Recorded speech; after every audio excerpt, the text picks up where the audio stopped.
বিসমিল্লাহির রহমানির রহিম। পরম করুণাময় ও অসীম দয়ালু আল্লাহর নামে শুরু।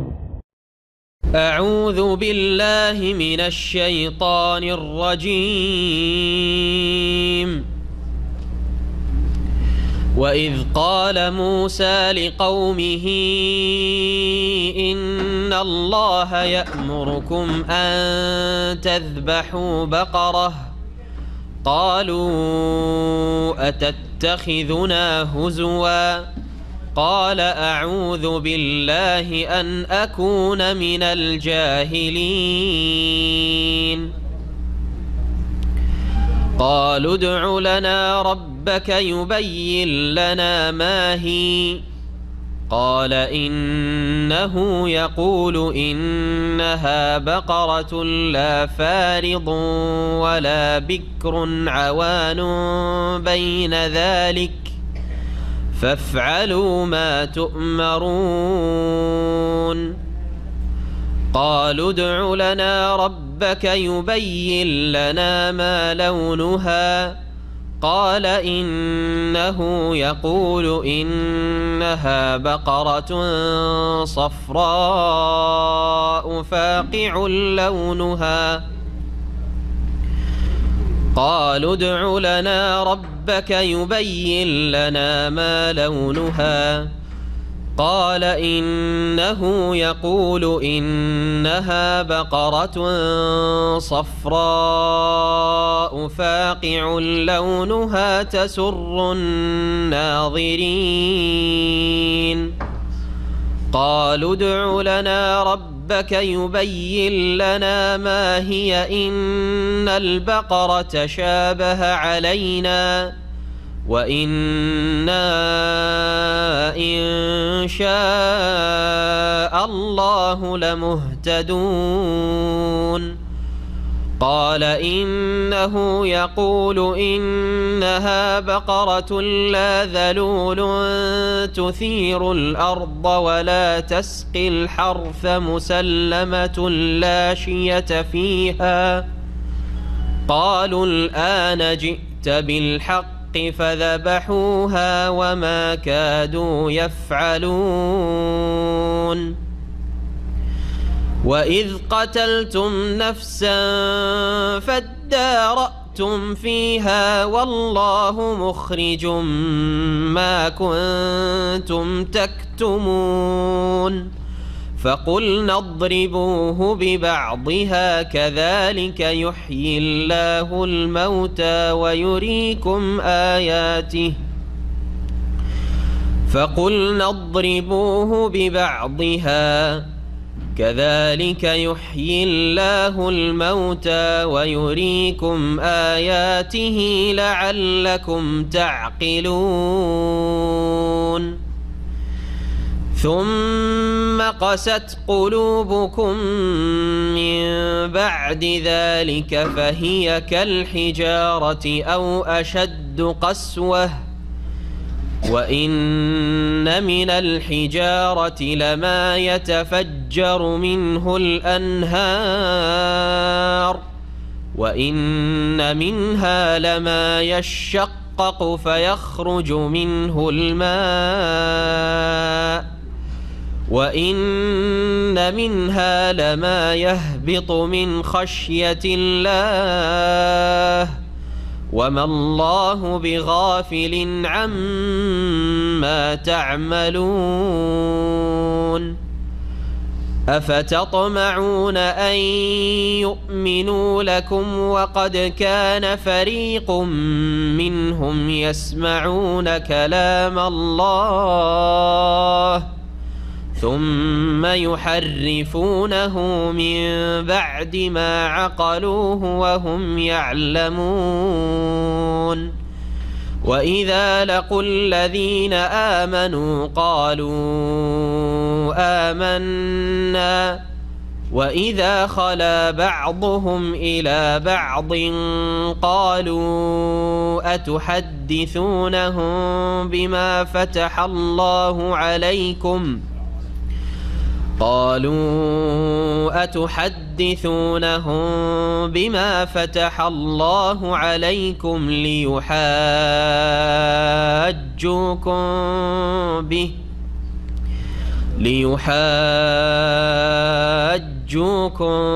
به عند ربكم أفلا تعقلون أولا يعلمون أن الله يعلم ما يسرون وما يعلنون ومنهم أميون لا يعلمون الكتاب إلا أماني وإن هم إلا يظنون فويل للذين يكتبون الكتاب بأيديهم ثم يقولون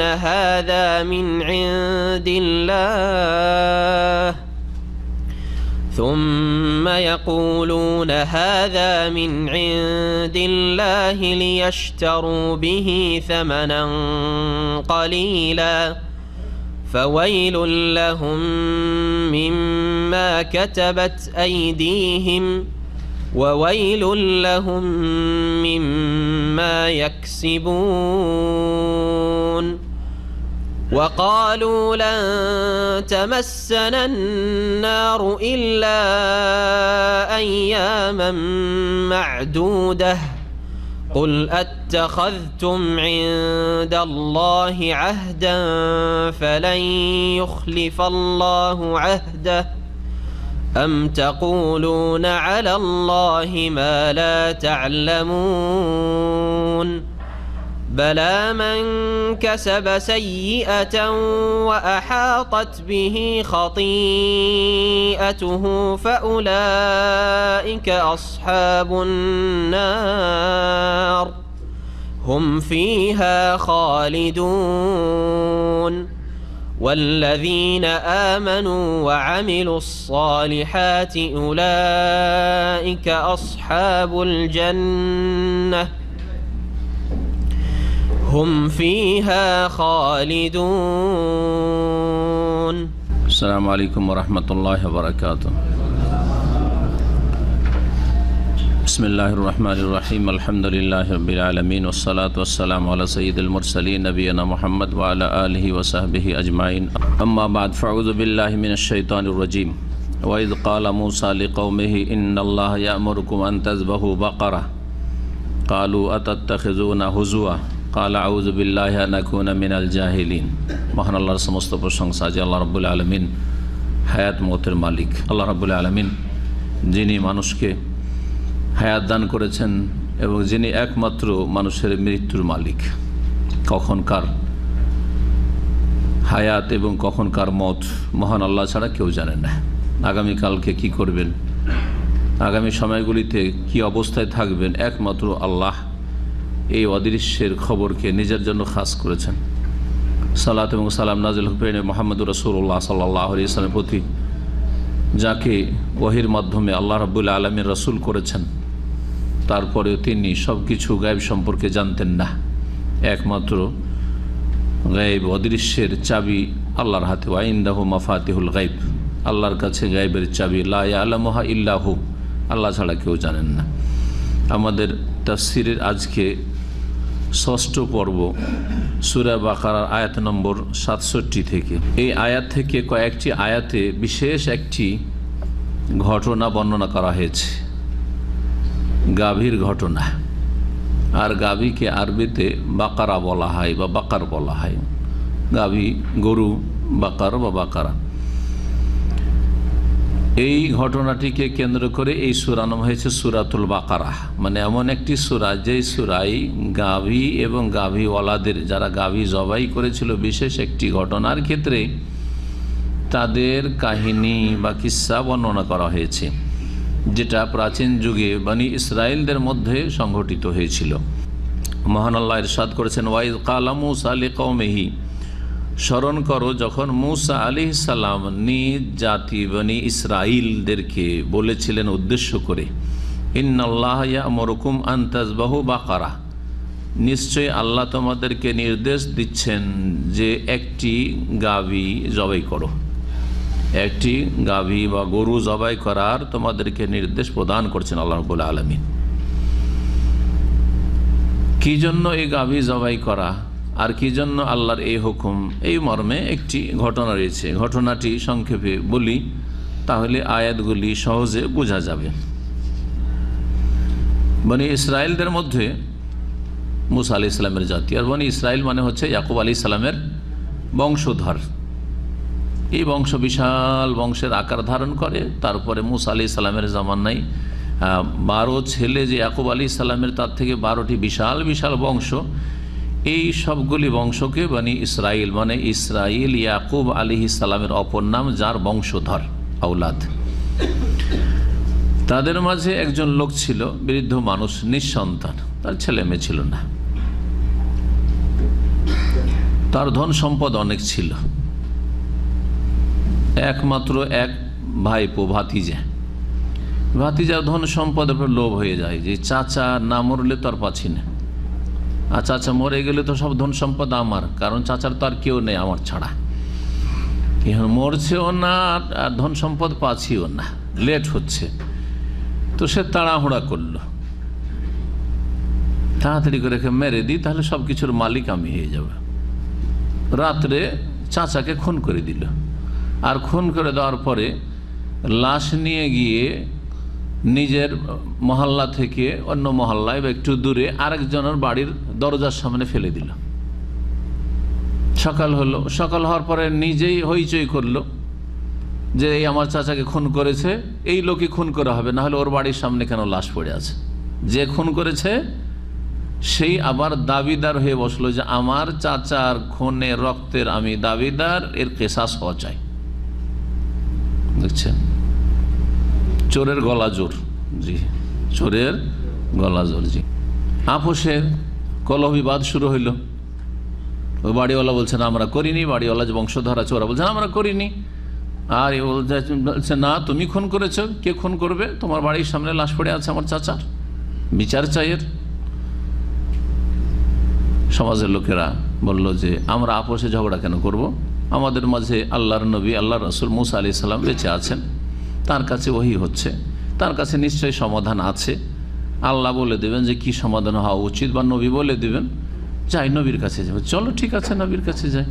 নবী মুসা আলাইহিস সালামের কাছে তারা আসলো, দুই দলই আসলো। যে খুন করেছে ও ভাবছে যে মুসা আলাইহিস সালাম বাহ্যিক দেখবেন যে লাশ পড়ে আছে যার বাড়ির সামনে, সে হচ্ছে দোষী, আর আমি বেঁচে যাব, আর আমি ধন সম্পদ জমি জায়গা সব পেয়ে যাব। মুসা আলাইহিস সালাম বললেন এক অলৌকিক মুজিজার কথা, যাও একটা গরু জবাই করো, গাভী জবাই করো। এই গাভী জবাই করার কথা বলতেই লোকেরা ভাবলো যে আমাদেরকে নিয়ে মুসা আলাইহিস সালাম ঠাট্টা মজাক করছে। ঘটনা হচ্ছে আমাদের খুনের ঘটনা, আর খুনিকে শনাক্ত করা, যে খুনিকে ধরবো, আর গরু জবাইয়ের সাথে কি সম্পর্ক? তো মজাক করছেন আমাদেরকে নিয়ে। মুসা আলাইহিস সালাম বললেন যে আল্লাহর কাছে পানা আশ্রয় চাই, আমি এইসব ঠাট্টা উপহাস করা থেকে, কারণ ঠাট্টা উপহাস করা হচ্ছে মূর্খের কাজ, জাহেলের কাজ, আমি জাহেল, মূর্খ না। যাই হোক, আল্লাহ বলেছে যে একটা গরু জবাই করো, না কেরা, যে কোনো গরু, বাকারাতান, যে কোনো একটা খোঁড়া গরু হইলেও চলতো, একটা দুর্বল রুগী গরু হইলেও চলতো, যে কোনো রঙের হোক আর যে কোনো অবস্থারই হোক, বুড়া হইলেও চলতো, আর বাছুর হইলেও চলতো। এরা বেশি বেশি প্রশ্ন করা শুরু করলো। 3টা প্রশ্ন করেছে, যে প্রশ্নগুলি কোরআন এখানে আয়াতে আসছে। গরুটা কেমন বয়সের দিক থেকে, এক, গরুর রং কি, রঙের দিক থেকে রং কেমন হওয়া উচিত। যেমন যেমন প্রশ্ন বাড়লো তেমন তেমন আল্লাহর পক্ষ থেকে কঠোরতা বাড়লো, শাস্তি বাড়লো। জি, আদা খাবি সাত ভাবি। বেশি জিজ্ঞাসাবাদ করলে, বিশেষ করে কাল্পনিক প্রশ্ন আজকালও নিষেধ আছে। হ্যাঁ, শরীয়ত সম্পর্কে আপনার ফরজ ওয়াজিব জানা নেই, হারাম না যায় হুকুম আকাম জানা নেই, অবশ্যই জিজ্ঞেস করতে হবে। কিন্তু যেগুলি হচ্ছে ফরজি প্রশ্ন, অর্থাৎ কাল্পনিক, এখনো কিছু আসলে বাস্তবে ঘটেনি, আপনি জিজ্ঞাসা করছেন, এইরকম প্রশ্ন নিষেধ। অথবা প্রশ্ন করার উদ্দেশ্য এলেম শেখা নয়, জানা নয়, দেখানো বাহাদুরি যে আমি কত বিচক্ষণ, এই ধরনের আমি গুরুত্বপূর্ণ প্রশ্ন করতে পারি। আপনার নিয়ত উপর নির্ভর করছে। নিষিদ্ধ, ভালো নয়, নিন্দনীয়। অথবা প্রশ্ন করে আটকানোর চেষ্টা করা। অনেক দুষ্ট প্রকৃতির ছাত্র থাকে মাদ্রাসা স্কুলে, ফাঁসাবার জন্য এমন এমন প্রশ্ন করে। এগুলি হচ্ছে অসৎ উদ্দেশ্য। এই ধরনের বেশ কিছু প্রশ্ন করা নিষেধ বা অপছন্দনীয়। কোরআনে কারীমের একটি আয়াতে আল্লাহ নিষেধ করেছে, ইয়া আইয়ুহাল্লাযীনা আমানু লা তাসআলু আন আশিয়া ইন তুবদা লাকুম তাসুকুম। হে মুমিন সকল, তোমরা এমন এমন প্রশ্ন করিয়ে না, উদ্ভট প্রশ্ন অথবা বিভিন্ন অসৎ উদ্দেশ্যে প্রশ্ন, জানা উদ্দেশ্য নয়, অজ্ঞতা দূর করা নয়, এলেম বাড়ানো নয়, আমল করা উদ্দেশ্য নয়। উত্তর যদি এসে যায় তো মনের উল্টা হয়ে যাবে। এমনিতে যেমন চলছিল, বিশেষ করে ওহী নাজেল হওয়ার জামানায় কঠোরভাবে ভবিষ্যৎ সম্পর্কে কাল্পনিক প্রশ্ন করা, যদি এরকম হয় কি করতে হবে, কি করতে হবে, নিষেধ ছিল। কারণ উত্তর যদি তোমাদের কাছে প্রকাশ হয়ে যায় তাহলে তোমাদের মন্দ লাগবে, মনের উল্টা হয়ে যাবে।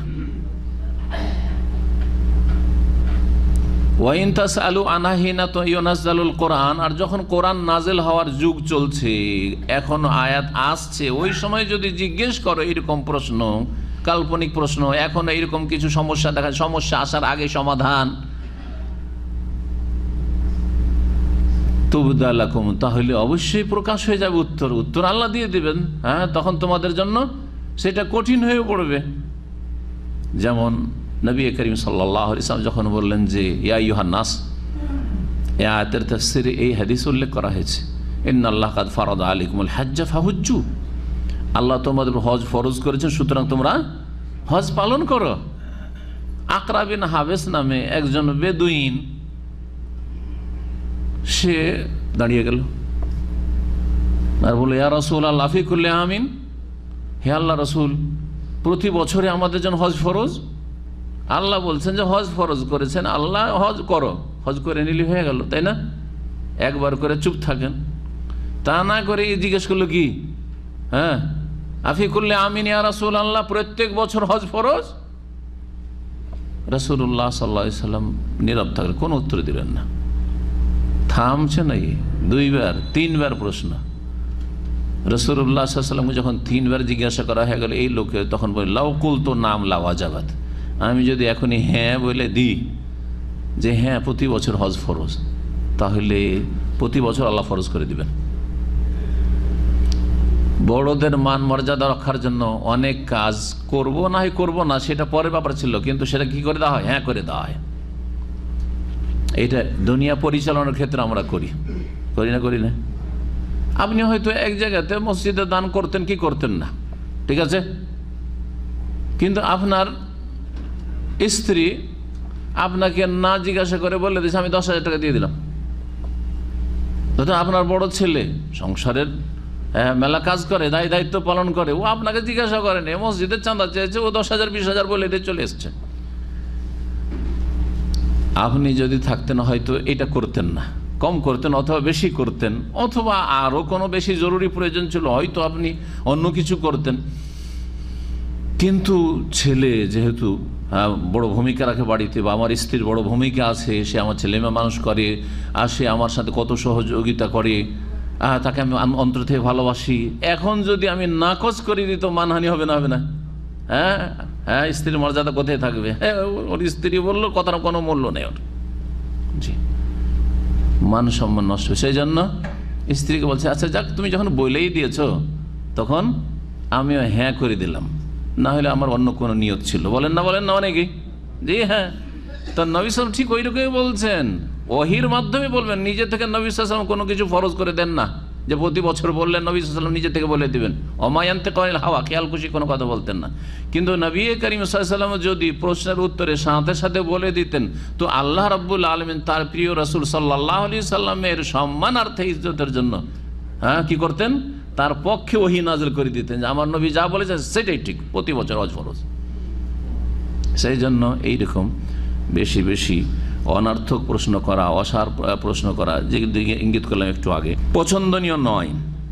এরা যখন প্রশ্ন করা শুরু করলো যে গরুটা কেমন কেমন, দ্বিতীয় প্রশ্ন রং হইল। প্রথমটা ছিল বয়সের সম্পর্কে, তৃতীয়টা ছিল যে সেটা কি ধরনের হইতে হবে। আচ্ছা, সেটা যদি কৃষিকাজে লাগানো হয়, আগের যুগে কৃষিকাজের জন্য, এখনও হাল চাষে যারা চাষ করে, এখন না ট্রাক্টর হয়ে গেছে, কিন্তু ব্যবহার করে থাকে অনেকেই কৃষিকাজে। তারপরে আগের যুগে পানি উঠাবার জন্য, কুয়া থেকে পানি উঠাবার জন্য বা জমি সেচের জন্য ব্যবহার হইতো, গরু ব্যবহার করা হইতো, উটকে ব্যবহার করা হইতো। এমন কোনটা চলবে কোনটা চলবে না, এইসব প্রশ্ন, যেমন যেমন প্রশ্ন তেমন তেমন আল্লাহ কি করলেন, তাদের জন্য বিষয়টিকে কঠিন করে দিলেন। এমন হয়েছিল যে পাওয়ায় মুশকিল, অনেক মূল্য দিয়ে স্বর্ণ পরিমাণ ওজন, হ্যাঁ, যতটা ওজন গরুর আর ততটা পরিমাণ স্বর্ণ দিয়ে তাদেরকে খরিদ করতে হইল এই গরু। তারা কঠোরতা অবলম্বন করলো, আল্লাহ তাদের জন্য কঠিন করে দিলেন।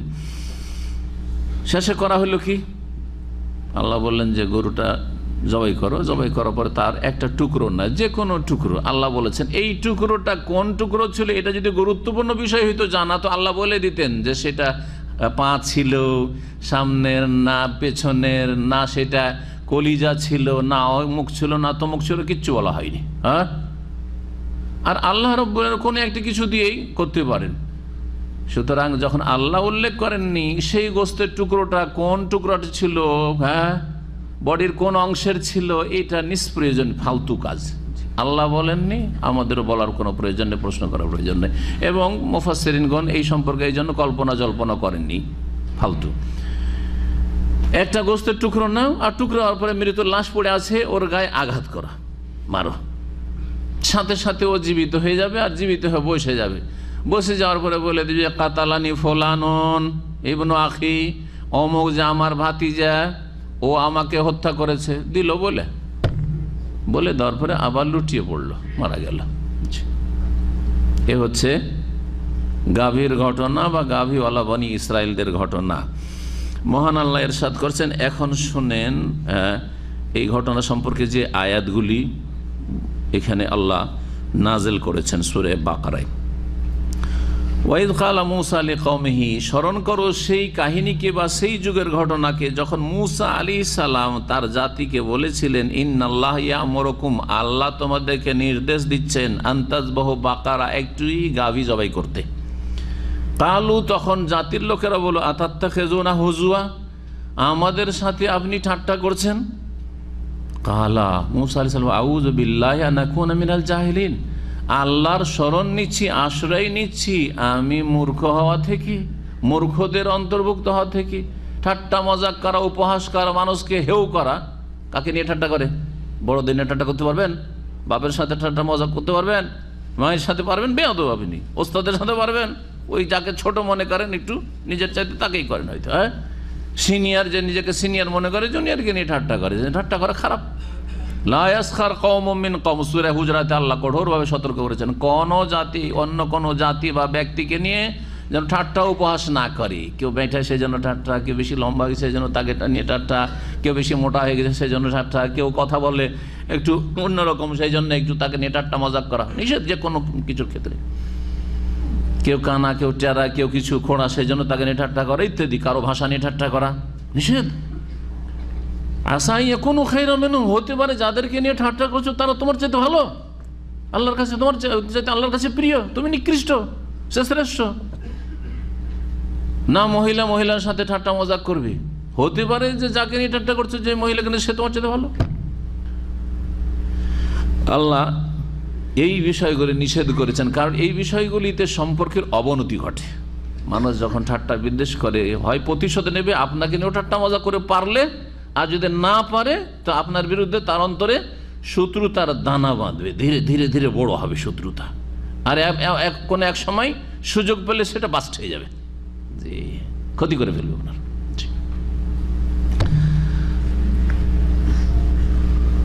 এই জন্য ঠাট্টা উপহাস করা হচ্ছে মুনাফিকদের কাজ, কাফেরদের কাজ, অসৎ লোকদের কাজ, অহংকারীদের কাজ। অহংকারীরা যাদেরকে ছোট মনে করে তাদেরকে ঠাট্টা মজাক করে। কালু উলানা, জাতির লোকেরা মুসা আলাইহিস সালাম কে এখন ওই গাভী সম্পর্কে বর্ণনা জিজ্ঞাসা করা শুরু করলো। তারা বলল, উদউ লানা রব্বাকা, আমাদের জন্য হে মূসা আপনি আপনার রবের কাছে দোয়া করেন, আপনার আল্লাহর কাছে দোয়া করেন, প্রতিপালকের কাছে দোয়া করেন। এটা আদবের কথা না বেয়াদবি কথা? বনি ইসরায়েল ইহুদিরা যে বেয়াদব ছিল এর প্রমাণ। আপনি যদি কাউকে বলেন যে আপনার আল্লাহর কাছে আপনি দোয়া করেন, তো আমার জন্য দোয়াই চাইছেন, কিন্তু বলছে আপনার আল্লাহর কাছে, আপনার আল্লাহ না, হ্যাঁ বলবেন যে আল্লাহ পাকের কাছে, মহান আল্লাহর কাছে দোয়া করেন, আল্লাহ তাআলার কাছে দোয়া করেন, বা আমার রবের কাছে, আমার রবের কাছে আপনি আমার জন্য একটু দোয়া করেন। কিন্তু আপনার রবের কাছে আপনি দোয়া করেন, এটা বেয়াদবি। তাদের ভাষা তো বেয়াদবি ছিল। একটা বেয়াদবি, কয়েকটা বেয়াদবি দেখাবো তাদের এই ঘটনাতে। আমাদের জন্য বর্ণনা দিক আল্লাহ রাব্বুল আলামিন যে সেটা কি ধরনের, গরুটা কি ধরনের হইতে হবে। কালা, তখন মূসা আলাইহিস সালাম ওহী মারফত জানতে পারলেন, বল ইন্নাহু ইয়াকুলু, আল্লাহ বলছেন তোমাদেরকে যে ইন্নাহা বাকারাতুন, সেটি এমন গাভী হবে, লা ফারেজুন ওয়ালা বিকরুন, সেটা যেন বৃদ্ধাও না হয়। ফারেজুন মানে মুসিন্নাতুন, হ্যাঁ বেশি বয়স্ক না হয়, বেশি বুড়ো হয়ে গেছে, হ্যাঁ ওয়ালা বিকরুন, আর একেবারে অল্প বয়সী না হয়, একেবারে অল্প বয়সের, 6 মাস 8 মাস এইরকম যেন না হয়। আওয়ানুম বাইনা যালিকা, বরং এর মাঝামাঝি বয়সের, মধ্য বয়সী, আর মধ্য বয়সীটা সবচেয়ে ভালো গরু যে কোনো পশুর ক্ষেত্রে, মধ্য বয়সী, তাতে গোশতেরও স্বাদ আছে, দেখতেও ভালো লাগে, হ্যাঁ গঠনের দিক থেকে ইত্যাদি। ফাফআলু মা তুমারুন, বলে দিন মূসা আলাইহিস সালাম তোমরা যা আদিষ্ট হয়েছে করে ফেলো, তার মানে আর বেশি প্রশ্ন করিও না। ফাফআলু মা তুমারুন, যা তোমাদেরকে আদেশ করা হয়েছে তোমরা করে ফেলো। কিন্তু না থামলো না এই বদ জাতি। কালু, তারা বললো, উদউ লানা রব্বাকা, হে মূসা আপনি আপনার রবের কাছে দোয়া করেন আমাদের জন্য, ইউবাইয়িন লানা মা লাউনুহা, আমাদের জন্য তার রংটা বলে দিক আল্লাহ। হ্যাঁ বয়স জিজ্ঞাসা করা হলো, এখন রংটা বলি তো, রংটা কেমন হবে, যে কোনো রঙের হইলেই চলতো, কিন্তু না, রং কি হবে। কালা, তখন মূসা আলাইহিস সালাম বললেন, ওহি আসলো, ইন্নাহু ইয়াকুলু, আল্লাহ বলছেন ইন্নাহা বাকারাতুন সাফরাউ, সেই গাভীটি যাতে করে হলুদ বর্ণ হয়, হলুদ রঙের গাভী। দেখেছেন কোনোদিন হলুদ গাভী? তাহলে কত মুশকিল। আজও যদি খুঁজতে বলা হয় যে কোরবানির জন্য আপনাকে হলুদ গাভী জবাই করতে হবে, তো পাওয়া মুশকিলই আছে। শুধু হালকা হলুদ হইলে হবে না, আল্লাহ বলছেন ফাকিউল লাউনুহা, যার রং উজ্জ্বল গাঢ় হইতে হবে, উজ্জ্বল গাঢ় হলুদ হইতে হবে, হ্যাঁ লাইট হলুদ হইলে হবে না একবারে। জি জি, তাসুরুন নাজেরিন, কারণ যদি লাইট মিটমিটা রং হয় হালকা, তো দেখতে আকর্ষণীয় হবে না। তাসুরুন নাজেরিন, দর্শকদেরকে আনন্দিত করে, দেখতেই যেন মজা লাগে, এইরকম করে হইতে হবে আল্লাহ বলছেন। জি, নাও এখন যেমন জিজ্ঞাসা তেমন উত্তর। তৃতীয় প্রশ্ন বনি ইসরায়েলদের, তারা বলল, কালু উদউ লানা রব্বাকা, হে মূসা আপনার রবের কাছে আমাদের উদ্দেশ্যে আপনি দোয়া করেন, ইউবাইয়িন লানা মা হিয়া, সেটা কি ধরনের হইতে হবে, সেটা কি রকমের হইতে হবে। অর্থাৎ উদ্দেশ্য ছিল যে সেটা কি কাজ করা যদি মেহনত পরিশ্রমের কাজে লাগানো হয় এরকম চলবে না, চলবে না, কি ধরনের সেটা হইতে হবে। ইন্নাল বাকারা তাশাবাহা আলাইনা, কারণ গরু আমাদের সামনে সব একই রকম লাগছে, কোনটা কিনবো। হ্যাঁ আমাদের অঞ্চলে একটা ভাষা আছে, হ্যাঁ বেশি মাছে হ্যাঁ বক কানা, মানে বক অন্ধ। অনেক মাছ যখন বক দেখে তখন কোনটা ধর্মে হতভম্ব। জি, তো এইরকম হয়েছে এই জাতির অবস্থা। ইন্নাল বাকারা তাশাবাহা আলাইনা, নিশ্চয় গরু আমাদের সামনে সব তো সাদৃশ্যশীল, সব তো একই রকম লাগছে, কোনটা কিনবো, এটা কিনবো না ওটা কিনবো, বুঝতেই পারছে না কিছু। তারপরে আল্লাহ ওদেরকে একটু তৌফিক দিল যে ইনশাআল্লাহ বললো। যদি ইনশাআল্লাহ না বলতো, হাদিসে রয়েছে, তাফসিরে মুফাসসিরিনগণ বা সালাফরা উল্লেখ করেছেন, সাহাবায়ে কেরামগণ, যে যদি তারা ইনশাআল্লাহ না বলতো কিয়ামত পর্যন্ত গরু খুঁজতে এই রঙের এই কোয়ালিটির গরু খুঁজে পেত না। কিন্তু ইনশাআল্লাহর বরকত, এই জন্য জীবনের প্রতিটি ক্ষেত্রে কি বলবেন, ইনশাআল্লাহ বলবেন। ওয়া ইন্না ইনশা আল্লাহ লামুহতাদুন, তবে আমরা আল্লাহ চাইলে সঠিক পথ পাবো, দিক নির্দেশনা পাবো, গরু খুঁজে পাবো আমরা ইনশাআল্লাহ। শেষখানে বললো এই কথাটি, যাক একটা ভালো কাজ করলো এত বেয়াদবি করে।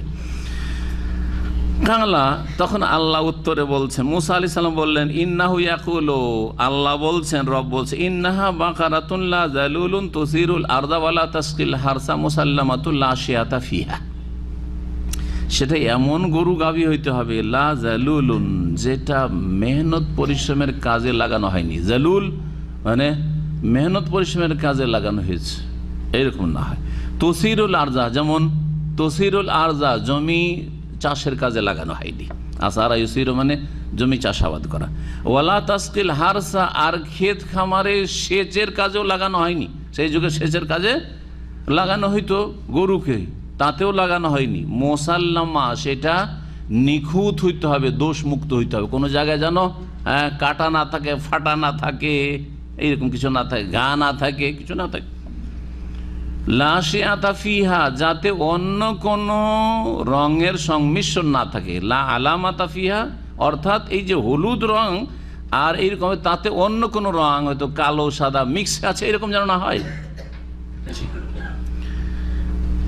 কালু, তখন এই ইহুদিরা বলল, আল আনা জিতা বিল হক, এখন আপনি সত্য কথা বলেছেন। এটা বেয়াদবি না আদব? হ্যাঁ, বেশ কিছুক্ষণ কথা বলার পরে আপনার বাপকে যদি বলেন এখন আপনি ঠিক বলেছেন, তার মানে এতক্ষণ ভুল বলছিলেন না, ঠিক কিনা? বেয়াদবি কি না? মুসা আলাইহিস সালাম সম্পর্কে কত বড় বেয়াদবি, বলছে এখন আপনি ঠিক বলেছেন, আল আনা জিতা বিল হক, এখন সত্যটা প্রকাশ করেছেন, তার মানে এতক্ষণ যেগুলো বলছিলেন সেগুলো ফালতু কথা বলছেন। নাউজুবিল্লাহ, এই বেয়াদবি ইহুদিদের। ফাযাবাহুহা, অতঃপর তারা সেই গরু খরিদ করলো, জবাই করে ফেললো, জবাই করলো। তাফসীরে রয়েছে যে সেই গরু তলাশ করতে করতে করতে হয়রানি শেষ নেই, খুঁজে পেল এক লোকের কাছে, ওর একটাই গরু, আর এই রঙের গরু তা পাওয়া যায় না। ও বলছে আমি গরু বিক্রি করব, কিন্তু আমার একটা শর্ত আছে, দাম লাগবে, এইটা খালি চামড়া ভর্তি করে আমাকে কি দিতে হবে? স্বর্ণ দিতে হবে, এই চামড়াতে যতটা স্বর্ণ আসে অতটা দিতে হবে। ঠিক আছে, তাই দিয়ে খরিদ করলো গোটা জাতি মিলে ইহুদিরা। ফাযাবাহুহা, অতঃপর সেই গরুটি জবাই করলো তারা। ওমা কাদু ইয়াফালুন, কিন্তু তাদের জন্য এটা সম্ভবপর মনে হচ্ছিল না। ওমা কাদু ইয়াফালুন, এই কাজটি করার উপক্রম ছিল না যে করতে পারবে, এমন অবস্থা হয়েছিল। তারা যখন প্রশ্ন করা শুরু করলো, তখন আল্লাহ তাদের জন্য বিষয়টিকে জটিল করে দিলেন। জি, এই জন্য নবী করিম সাল্লাল্লাহু আলাইহি ওয়াসাল্লাম নিষেধ করেছেন, লা তুশাদ্দিদু, তোমরা কঠোরতা অবলম্বন করেন, আল্লাহ কঠিন করে দিবেন। আপনি প্রতিটি ক্ষেত্রে যদি কঠোরতা অবলম্বন করেন, এমন কঠোরতা যেটা কোরআনে হাদিসে নেই, তাহলে আল্লাহ কঠিন করে দেবেন। ইয়াসসিরু ওয়ালা তুআসসিরু, সহজ করো, কঠিন করিও না। বাশশিরু ওয়ালা তুনাফিরু, মানুষকে আকৃষ্ট করো, সুসংবাদ দাও, মানুষের মাঝে ঘৃণা ছড়ায়ও না। কিন্তু এর মানে এই নয় যে তৌহিদের কথা বলবেন না, কারণ আজকাল আবার বিদাতীদের আর এক রোগ, তৌহিদের কথা বললে মানুষ পছন্দ করে, লাইক করেন না। হ্যাঁ, সুতরাং তৌহিদের আলোচনা নেই। কি আলোচনা? শুধু কত অঙ্কের নেকি পাওয়া যাবে, আর কতটি গুণ, নেকি আর গোনা, নেকি আর গোনা। তারপরে গোনার দিকে নেগেটিভ বলতেও নিষেধ করছে। ওদের ফর্মুলাতে আছে যে নেগেটিভ বলবেন না, শুধু পজিটিভ বলেন। নামাজ পড়লে এত নেকি, একবার যদি বেড়ে যান 49 কোটি, শুধু এগুলো শোনায়, বুঝি এগুলোতে ঘৃণা ছড়াবেন। আর যদি বলেন তৌহিদ, হ্যাঁ, এক আল্লাহর ইবাদত করতে হবে, এক আল্লাহকে সেজদা করতে হবে, তো মাজারে যারা সেজদা করে ওদের উপর আঘাত লাগবে, আপনি ঘৃণা ছড়িয়ে দিলেন নাকি? নিষেধ করতে হবে না, হ্যাঁ, না বলতে হবে না। তো আল্লাহ তো আগে না দিয়েই কালেমা শুরু করেছেন। কালেমাটা পড়েন তো, কি আছে? লা, লা মানে কি? না, তো না দিয়ে তো আল্লাহ শুরু করেছেন, হ্যাঁ দিয়ে তো শুরু করেন নাই। লা ইলাহা, বাতিলগুলো নেই, বাতিলকে না করেন। ইল্লাল্লাহ, আল্লাহ ছাড়া কোনো সত্য উপাস্য নেই। এতে হ্যাঁও আছে, নাও আছে। জি হ্যাঁ, সুতরাং আগে না করতে হবে। যেমন জমি চাষাবাদ করেন, যারা কৃষি কাজ করেন, ভালো করে জানে ঘাসের বন জঙ্গল লেগে আছে, আগে বন জঙ্গল সাফ করতে হবে, তারপরে চাষাবাদ করে তারপরে বীজ ছিটাইতে হবে, বীজ বপন। তারপরে কম্পিউটার কিনেছেন, তাহলে কম্পিউটার ভাইরাস মুক্ত করতে হবে আগে। হ্যাঁ, তারপরে তখন আপনাকে প্রোগ্রামগুলি তাতে ইনস্টল করতে হবে, আর না হলে আপনার যাবে সব কিছু। জীবনের প্রতিটি এইরকমই মগজে, মানব জাতির মগজে শিরিক ঢুকে আছে, বেদাত ঢুকে আছে, গুমরাহি ঢুকে আছে, সংশয় ঢুকে আছে। সবগুলি থেকে ক্লিন করে যখন খালি হয়ে আছে, শূন্য, এখন চাষাবাদের যোগ্য আছে, তখন তাওহীদ ঢুকান, সুন্নাহ ঢুকান, নামাজ ঢুকান। নামাজও পড়ছে শিরকি আকীদাও ভরা আছে। নামাজ পড়ছে আল্লাহর জন্য, আর মোনাজাত, নামাজের মোনাজাত আল্লাহর জন্য, আর ওই ওরসের মোনাজাত বাবার জন্য। কোনো কাজে আসবে না, কোনো কাজে আসবে না। এদিকে নবীর তরিকার কিছু সুন্নতির লেবাস পোশাকও করছে, এদিকে বেদাতও করছে, কোনো কাজে আসবে না। বেদাত এবং সুন্নতের সংমিশ্রণ, বরং বেদাত মুক্ত হইতে হবে আর সুন্নতকে কায়েম করতে হবে।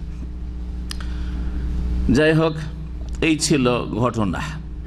আর একটু বাকি আছে এই সম্পর্কে। ওয়াইদ কাতালতুম নাফসান, আল্লাহ বলছেন যে এই ঘটনাতে তোমাদের অবস্থাটা কি হয়েছিল। তোমরা একজন ব্যক্তিকে হত্যা করেছিলে, মানে তোমাদের একজন লোক, ওই যে ভাতিজা চাচাকে হত্যা করেছিল, ওই ঘটনার কথা বলা হচ্ছে। ফাদ্দারাতুম ফিহা, আর তারপরে তোমরা এই বিষয়ে একে অপরের উপর দোষ আরোপ করছিলে, দোষ চাপাচাপি করছিলে। না অমুক খুন করেছে, অমুকের বাড়ির সামনে লাশ পাওয়া গেছে, ও বলছে না আমি করিনি, তোমরাই করেছো, আমাকে ফাঁসাইবার চেষ্টা করেছে, একে অপরের চাপানোর চেষ্টা করা। ফাদ্দারাতুম, তাদারা আ, ইদ্দারা আ মানে হচ্ছে একজন নিজের পক্ষ থেকে নিজেকে দোষমুক্ত করে অন্যের উপর দোষ চাপাবার চেষ্টা করা। ফাদ্দারাতুম ফিহা, তোমরা একে অপরের উপর দোষারোপ করছিলে। ওয়াল্লাহু মুখরিজুম মা কুনতুম তাকতুমুন, এবং আল্লাহ রাব্বুল আলামিন তোমরা যা কিছু গোপন করো তা প্রকাশ করে দিতে পারেন। তোমরা গোপন করছিলে, খনি নিজের অপরাধকে গোপন করে অন্যকে ফাঁসাবার চেষ্টা করছিল, কিন্তু আল্লাহ তা কি করলেন? প্রকাশ করে দিলেন, স্পষ্ট করে দিলেন। ফাকুল নদরিবুহু বিবাযিহা, তখন আমি এই সমাধানের জন্য বলেছিলাম যে এই গাভীর কিছু অংশ নিয়ে ওই মৃত ব্যক্তি বা নিহত ব্যক্তির শরীরে আঘাত করো, মারো। ইযরিবুহু বিবাযিহা কাযালিকা ইউহয়িল্লাহুল মাউতা, তাহলে সে জীবিত হবে, জীবিত হওয়ার পরে বলে দিবে। এই যে জীবিত একটা মৃত মানুষ জীবিত হয়ে বলে দিল আর তারপরে মারা গেল, এটা কে করলেন? আল্লাহ করলেন। যখন আল্লাহ রাব্বুল আলামিন করলেন, মূসা আলাইহিস সালাম শুধু সংবাদটা দিলেন, তরিকাটা বললেন, কিন্তু করনেওয়ালা কে? আল্লাহ রাব্বুল আলামিন। মূসা আলাইহিস সালাম নিজেও মৃতকে জীবিত করেননি, কিন্তু আমাদের দেশের গোস কুতুবরা, পাগলরা মৃতকে জীবিত করে। এটা কি ইসলাম? না, কখনো ইসলাম না। এটা শিরকি ধর্ম, গুমরাহির ধর্ম, এগুলো ভ্রান্ত মতবাদ। আল্লাহ রাব্বুল আলামিন এই একটি ঘটনায় একজন মৃত মানুষকে জীবিত করলেন। সেই লোক যে কথা বলার ছিল বলে দিল, তারপরে আবার যেমন মৃত ছিল সেই অবস্থায় ফিরে গেল। এটা দিয়ে কি আল্লাহ দেখিয়ে দিলেন না যে কাযালিকা ইউহয়িল্লাহুল মাউতা, এইভাবে আল্লাহ মৃতদেরকে পুনরায় জীবিত করবেন, কবর থেকে পুনরায় উঠাবেন? জি, পুনর্জীবিত করে আল্লাহ রাব্বুল আলামিন। কাযালিকা ইউহয়িল্লাহুল মাউতা, দেখিয়ে দিলাম একজন লোককে জীবিত করে আমি আল্লাহ। আর এইভাবে যত লোক দুনিয়া থেকে মারা যাচ্ছে তারা একবারে চলে গেছে নয়, এক সময় তাদেরকে আবার আল্লাহ জীবিত করবেন। কাযালিকা ইউহয়িল্লাহুল মাউতা ওয়া ইউরিকুম আয়াতিহি, এবং মহান আল্লাহ তোমাদেরকে তার নিদর্শনাবলী দেখিয়ে থাকেন। দেখিয়ে দিলেন তার মহাকুদরতের বহি প্রকাশ করে। আল্লাহ তার ক্ষমতা প্রকাশ করে দেখিয়ে দিলেন যে আমি দেখো তোমাদের চোখের সামনে একটা মৃত লাশ পড়েছিল, উঠে বসে গেল, কথা বললো, কথা বলে আবার মৃত হয়ে গেল। আল্লাহ তোমাদেরকে তার কুদরত দেখিয়ে দিলেন। লাআল্লাকুম তাকিলুন, যাতে করে তোমরা বুঝো, যাতে করে তোমরা উপলব্ধি করো, জ্ঞানকে কাজে লাগাও। সুম্মা কাসাত কুলুবুকুম, কিন্তু না, তার বিপরীত। মানুষ মরে যাওয়ার পরে জীবিত হওয়া, দুনিয়া থেকে পরকালের জগতে চলে গেছে মৃত হয়ে, তারপরে জীবিত হয়ে যাওয়া, এটা অদৃশ্য। আখেরাত কি? অদৃশ্য। অদৃশ্যকে আল্লাহ কি করলেন? দৃশ্য করে দেখিয়ে দিলেন, তাই না? বনি ইসরায়েলদেরকে মূসা আলাইহিস সালাম জামানায় যেটা দেখা যায় না কি অসাধারণ বিষয়কে আল্লাহ দৃশ্য করে দেখিয়ে দিলেন। যখন এই গায়বী বিষয় আল্লাহ অদৃশ্যের বিষয়কে আল্লাহ দেখিয়ে দিলেন, তাহলে মানুষের ঈমান মজবুত হওয়া উচিত ছিল, ঠিক কিনা? তা না করে ইহুদিরা, বনি ইসরাইলরা এর উল্টো দিকে চলতে লাগলো। দ্রুত তাদের অন্তর এমন শক্ত হয়ে গেল যে তাদের অন্তরে ভালো কথা ঢোকে না, আম্বিয়া রাসূলগণের কথা নিতে চাই না, দ্বীনের প্রতি আমল করতে চাই না, পাপ মুক্ত হতে চাই না। আজকে মুসলিম সমাজের অবস্থা এরকম। যতই বড় বালা মুসিবত আসুক না কেন, কিছুই না, কিছুই না। যে কোনো বালা মুসিবতে আল্লাহর দিকে কেউ ফিরে আসছে? হ্যাঁ, আসমানি আজাব, জমিনি গজব, অথবা আর অন্য কোনো রকমের আজাব গজব আসছে, কোনো সংশোধন আছে মানুষের? বন্যার সময় দেশকে দেশ ভেসে যাচ্ছে, সব কিছু শেষ হয়ে গেল। প্রাকৃতিক দুর্যোগ, নাস্তিক বেদিনদের কথা, প্রাকৃতিক দুর্যোগ। আর যারা নাস্তিক বেদিন নয় তারাও দেখছে তামাশা। স্মার্ট মোবাইল আছে, হ্যাঁ, ফোন আছে, হ্যাঁ, ভিডিও করছে, তারপরে ছবি তুলছে, আর বিভিন্ন যেগুলো সোশ্যাল মিডিয়াতে দিচ্ছে, যেন তো খেল তামাশার ব্যাপার স্যাপার। কোনো সংশোধন নেই যে আল্লাহর আযাব নেমেছে যাতে করে আমরা আল্লাহর দিকে ফিরে আসি। জাতির উপরে গজব নেমেছে, ভূমিকম্প, কোনো সংশোধন নেই। ভূমিকম্প এদিকে ধসে পড়ছে, আর ওইদিকে অনেকে তামাশাই করছে, পাপে ডুবাচ্ছে, তারপরে আবার পাপ করছে। বান বন্যার সময় বাঁধ রোডে উঁচা জায়গাতে আশ্রয় নিয়েছে, শরণার্থী আশ্রয় নিয়েছে, সেখানেও পাপ চলছে, হারাম খাওয়া চলছে, হারাম কাজ চলছে, বেপরদাহে নারী পুরুষ একাকার হয়ে থাকছে, কত যে পাপ অশ্লীল কাজ হচ্ছে আল্লাহ পাক ভালো জানেন। কোনো সংশোধন নেই। ওই যেসব লোকগুলি শুকনো জায়গাতে, এতটুকু জায়গাতে আশ্রয় নিয়ে আছে, ভিড় ভাড় করে, আর চারিদিকে গোটা দেশ ডুবে আছে, তারা এক ওয়াক্ত নামাজও পড়ছে না। যে বেনামাজিগুলোর কিছু সংখ্যক লোক নামাজি হইল বালা মুসিবত, তা কোনো সংশোধন নেই, কোনো সংশোধন নেই জাতির। জি,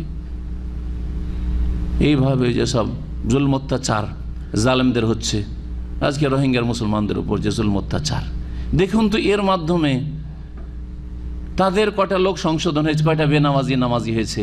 না শুধু পেট পেট, কোথায় পয়সা পাওয়া যাবে, কোথায় পেট পেট, আর কোথায় কোনো ত্রাণ পাওয়া যায়। এই আপনি ওখানে গিয়ে দেখেন, যদি কারো সংশোধন হয় তাহলে তো ভালো কথা, এটাই কোরআনের শিক্ষা। কিন্তু যদি সংশোধন ওই বেনামাজি হয়ে আছে, শিরক বেদাতকারী শিরক বেদাতে লিপ্ত হয়ে আছে, আর পাপীরা পাপে লিপ্ত হয়ে আছে, পেট ছাড়া, সংসার ছাড়া, আর হাই হাই কি করব এইসব ছাড়া আর কিচ্ছু নেই, আল্লাহকে স্মরণ করা নেই, আল্লাহকে ধরছে না, জুলুম চলতে আছে।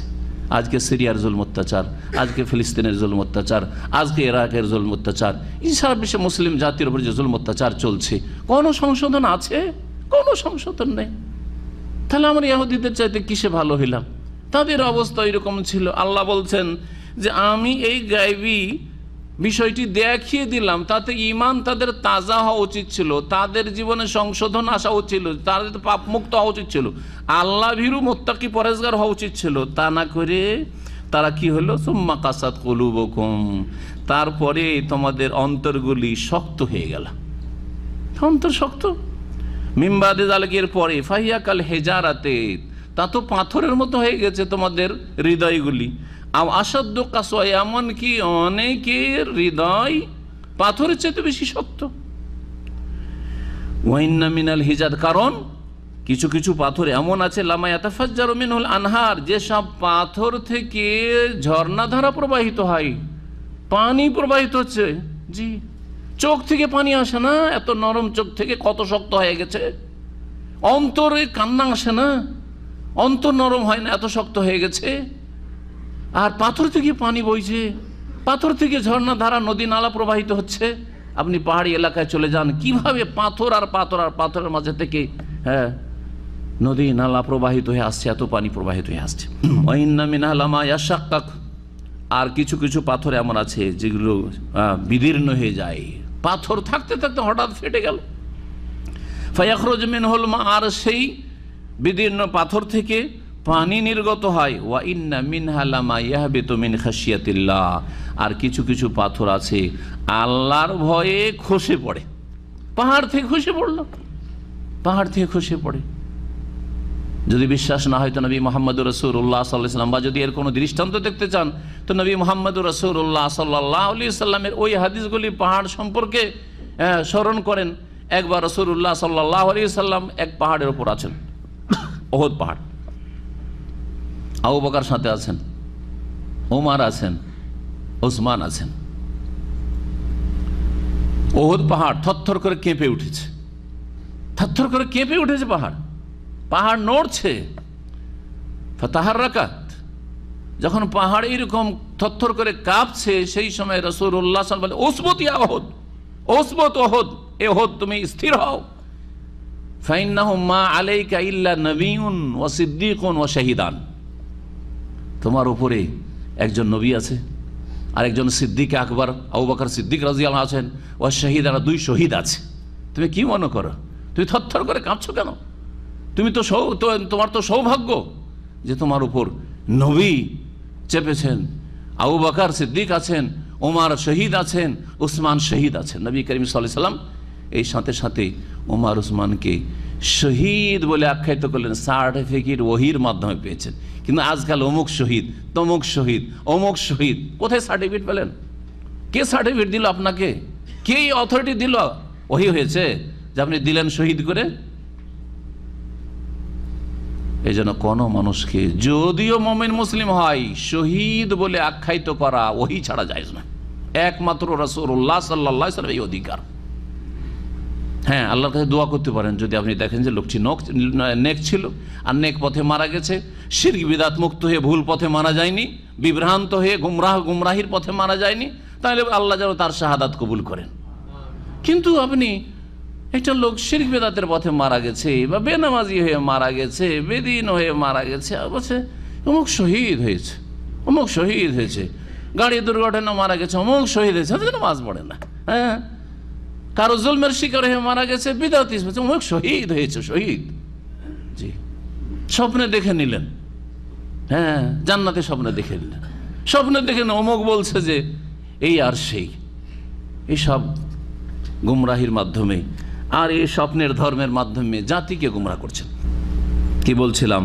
পাহাড় পাথর সম্পর্কে আল্লাহ বলছেন যে পাথরও হ্যাঁ নরম, কিন্তু মানুষের অন্তর অনেক সময় পাথর চাইতেও শক্ত হয়ে যায়। ওমাল্লাহু বিগাফিলিন আম্মা তা'মালুন, তোমরা যা কিছু করো তা হতে আল্লাহ অনবহিত নন, উদাসীন নন। আফাতাতমাউন আইয়ুমিনু লাকুম, এখন মুমিন মুসলিমদেরকে সম্বোধন করে আল্লাহ রাব্বুল আলামিন বলছেন যে তোমরা ইহুদিদের সম্পর্কে আশা করছো যে ইহুদিরা ইসলাম গ্রহণ করবে, এই আশা ইহুদিদের সম্পর্কে করিও না। এই জন্য নবী করিম সাল্লাল্লাহু আলাইহি ওয়াসাল্লামের জামানায় অধিকাংশ মুশরিক পত্তলিকরা হেদায়েত হয়েছে। মক্কার লোকেরা মুশরিক ছিল, আর মদিনার আওস ও খাজরা যারা আনসারী হয়েছে তারা সব মুশরিক ছিল, প্রতিমা পূজারী ছিল, তারা হেদায়েত হয়েছে। হেদায়েত হয়েছে খ্রিস্টানরা, কিন্তু ইহুদি হাতে গোনা মাত্র কয়েকজন ইসলাম গ্রহণ করেছে নবী করিম সাল্লাল্লাহু আলাইহি ওয়াসাল্লামের কাছে। সব হিংসুক, অহংকারী, জি হ্যাঁ, এরা ছিল, বদ প্রকৃতির ছিল। আর আল্লাহ অন্তর সম্পর্কে বেশি জানেন, যে এর অন্তর কি হেদায়েতের যোগ্যতা রাখে, এর অন্তর কি হেদায়েতের চাহিদা আছে, সঠিক রাস্তার সন্ধানের তলাশে সে আছে। যদি তলাশে থাকে তো আল্লাহ তৌফিক দেবেন। আর যে অহংকার করে হকের সামনে, সত্যের সামনে, যে হিংসা প্রকাশ করে রাসূলুল্লাহ সাল্লাল্লাহু আলাইহি সাল্লামকে রাসূল হিসেবে মেনে নিতে, হক কথা মেনে নিতে, তাকে আল্লাহ কখনো হেদায়েত নসিব করবেন না। ঠিক আজও মুসলিম সমাজের যারা নিরপেক্ষ দৃষ্টি নিয়ে কোরআন সুন্নাহ তলাশ করে যে আমি হেদায়েতের রাস্তা যার কাছে পাবো তার কাছ থেকে আমি হেদায়েতের রাস্তা নেব, কারণ আমার উদ্দেশ্য হচ্ছে আল্লাহকে পাওয়া, রসুলের তরিকা পাওয়া, তাকে আল্লাহ অবশ্যই হেদায়েত করবেন। কিন্তু যে আগে থেকে মগজে ঢুকিয়ে নিয়েছে যে আমরা বেশি বুঝি আর ওরা বুঝে না, আমরাই হচ্ছে হক, ওরা হচ্ছে বাতিল, আর এছাড়া ভিন্ন কিছু হতেই পারে না, সুতরাং অন্য কারো কথা শুনবো না, শুনতেও দেব না, সতর্ক সাবধান করব, এবং কোরআন এবং হাদিসের কথা কেউ পেশ করলে তার অপব্যাখ্যা করে মানুষকে ভুল বুঝাবো। এইভাবে যেসব বিদাতি অন্তর বাঁকা মোল্লা লেগে আছে তাদেরকে কখনো হেদায়েত আল্লাহ করবেন না। যার ফলে দেখা যায় যে জনগণ হেদায়েত হচ্ছে, আলহামদুলিল্লাহ, সহি আকীদা পাচ্ছে, শিরক ছেড়ে আসছে, বিদাত ছেড়ে আসছে, তৌহিদ সুন্নাহর অনুসারী হচ্ছে, কোরআন এবং হাদিসের দলিল তালাশ করছে। তারপরে দুনিয়ার শিক্ষায় শিক্ষিত লোকেরা যারা আল্লাহ ভীরু, দুনিয়ার শিক্ষায় শিক্ষিত একদল আছে যারা বেদিন নাস্তিক, হয়তো তার সারা জীবন গরজ হলো না আখিরাত, আল্লাহকে হেদায়েত করবে না। কিন্তু দুনিয়ার শিক্ষায় শিক্ষিত বিভিন্ন পাপে জড়িয়ে আছে, কিন্তু আল্লাহর ভয়ও আছে, আল্লাহর ভয় আছে এবং হকের সন্ধানও আছে। আল্লাহ ওদেরকে হেদায়েত করছেন। অধিকাংশ জানার শিক্ষিত মানুষরাই যারা আল্লাহকে কিছুটাও ভয় করে এবং হকের সন্ধান করে, তাদেরকে আল্লাহ হেদায়েত নসিব করছেন। পক্ষান্তরে যাদের অন্তরে ভাইরাস আছে শিরক আর বিদআতের, অহংকারের, হিংসার, শত্রুতার, বিদ্বেষের এবং কোরআন ও হাদিসের অপব্যাখ্যা, ভুল ব্যাখ্যা করার, তাদেরকে আল্লাহ হেদায়েত করেন না। এই জন্য মাদ্রাসা পড়ুয়াগুলো সাধারণত হেদায়েত হয় না ইল্লা মাশাআল্লাহ, ইল্লা মাশাআল্লাহ। যেমন ইল্লা মাশাআল্লাহ নবী করিম সাল্লাল্লাহু আলাইহি ওয়াসাল্লামের কাছে আব্দুল্লাহ ইবনে সালাম আর কয়েকজন ইহুদি, এরা এসে শুধু কলমা পড়ে ইসলাম গ্রহণ করেছিল, বাকি কেউ ইসলাম গ্রহণ করেনি। কারণ এদের কাছে তাওরাতের জ্ঞান ছিল, অহংকার, আমরা তাওরাতের পণ্ডিত। হ্যাঁ, এরা নিজেদেরকে সিনিয়র মনে করতো। এরা মনে করতো আমরা হচ্ছি ইয়াকুব আলাইহিস সালামের আওলাদ, কেন ইসমাইলের আওলাদের নবীকে মানব? হিংসা, অহংকার কাজ করেছে। সত্য গ্রহণে যেসব বাধা রয়েছে তার মধ্যে একটি হচ্ছে হিংসা, আরেকটি হচ্ছে অহংকার, আরেকটি হচ্ছে শত্রুতা, আরেকটি হচ্ছে অজ্ঞতা। অজ্ঞতা মানে কি? অজ্ঞতা দূর করার জন্য কাছাকাছি যেতে হবে, কোরআন সুন্নাহ দিয়ে যাচাই বাছাই করতে। ও যাচাই বাছাই করতে যাবে না, অজ্ঞ থেকে যাবে। তৌহিদ জানেই না, ও তৌহিদ কত প্রকার, ও কি কি তৌহিদের সংজ্ঞাও জানে না। বিদআত, হ্যাঁ, বিদআতকে দিল দুই ভাগে ভাগ করে, বিদআতে হাসানা আর বিদআতে সাইয়্যা। আর যার ফলে যেসব বিদআত তারা করে সেগুলি হচ্ছে হাসানা, আর যেগুলো বিরোধীরা করে, অন্য বিরোধী আরো বিদআতি আছে মেলা, ওগুলো হচ্ছে বিদআতে সাইয়্যা। আমাদের বুজুর্গানের দিনেরা যেসব বিদআত করেছে ওগুলো বিদআতে হাসানা। যার ফলে আল্লাহ হেদায়েত করে না ওদেরকে, যার ফলে এদেরকে হেদায়েত করেন আল্লাহ রাব্বুল আলামিন। তো আল্লাহ বলছেন আফাতাত মাউনা আইয়ুমিনু লাকুম, হে মুমিন মুসলিমরা, হে সাহাবীরা নবীর, তোমরা কি এই আশা আকাঙ্ক্ষা করছো? তামায়াতমা মানে লালসা করা, হ্যাঁ, লোভ করা, লালসা করা, যে এরাও মুসলিম হয়ে যাক। আমরা যেমন ইসলাম গ্রহণ করেছি, ইহুদিরাও সকলে যে 3টা গোত্র মদিনা আছে এরাও মুসলিম হয়ে যাক। আফাতাত মাউনা, কি তোমরা এই আশা আকাঙ্ক্ষা করছো যে আইয়ুমিনু লাকুম, তোমাদের কথা তারা বিশ্বাস করুক, তোমাদের কথায় তারা ঈমান নিয়ে আসুক। ওয়াকাদ কানা ফারিকুম মিনহুম ইয়াসমাউনা কালাম আল্লাহ, অথচ তাদের একটি দল আল্লাহর বাণী শোনে, শোনার পরে অসৎ উদ্দেশ্য, সুম্মা ইউহাররিফুনাহু মিন বাদে মা আকালুহু, তারপরে তা বুঝে নেওয়ার পরে জেনে শুনে, ওয়াহুম ইয়ালামুন, জেনে শুনে তাতে অপব্যাখ্যা করে বা তার বিকৃতি ঘটায়, ভুল ব্যাখ্যা করে। তারা তাওরাতে যেসব কথা আছে নবী মুহাম্মদ সাল্লাল্লাহু আলাইহি ওয়াসাল্লাম সম্পর্কে ভবিষ্যৎবাণী, ইসলাম সম্পর্কে ভবিষ্যৎবাণী, সেগুলির অপব্যাখ্যা করে, নিজের খেয়াল খুশি বানিয়ে নিয়েছে, যেটা তাদের পক্ষে মনে হয় সুবিধাজনক সেটাকে প্রকাশ করে, আর যেগুলি তাদের বিপক্ষে সেগুলোকে ভুল ব্যাখ্যা করে অথবা গোপন করে। এই ছিল ইহুদি ধর্মগুরুদের চরিত্র, যা এখানে আল্লাহ তুলে ধরেছেন। সুতরাং কি করে তারা হেদায়েত হবে আর তাদের হেদায়েতের ঈমানের আশা করছো? ওয়াইযা লাকুল্লাযিনা আমানু ক্বালু আমান্না ওয়াইযা খালা বাযুহুম ইলা বাযিন ক্বালু আতুহাদ্দিসুনা ফাতাহাল্লাহু আলাইকুম লিইউহাজ্জুকুম ইনদা রাব্বিকা আফালা তাকিলুন। এই ইহুদিদের মধ্যে কিছু মুনাফিক চরিত্রের ছিল। মুমিন মুসলিমদের সাথে যখন সাক্ষাৎ হতো বলছে আমরা তোমাদের মধ্যে কিন্তু মুসলিম হয়ে গেছি।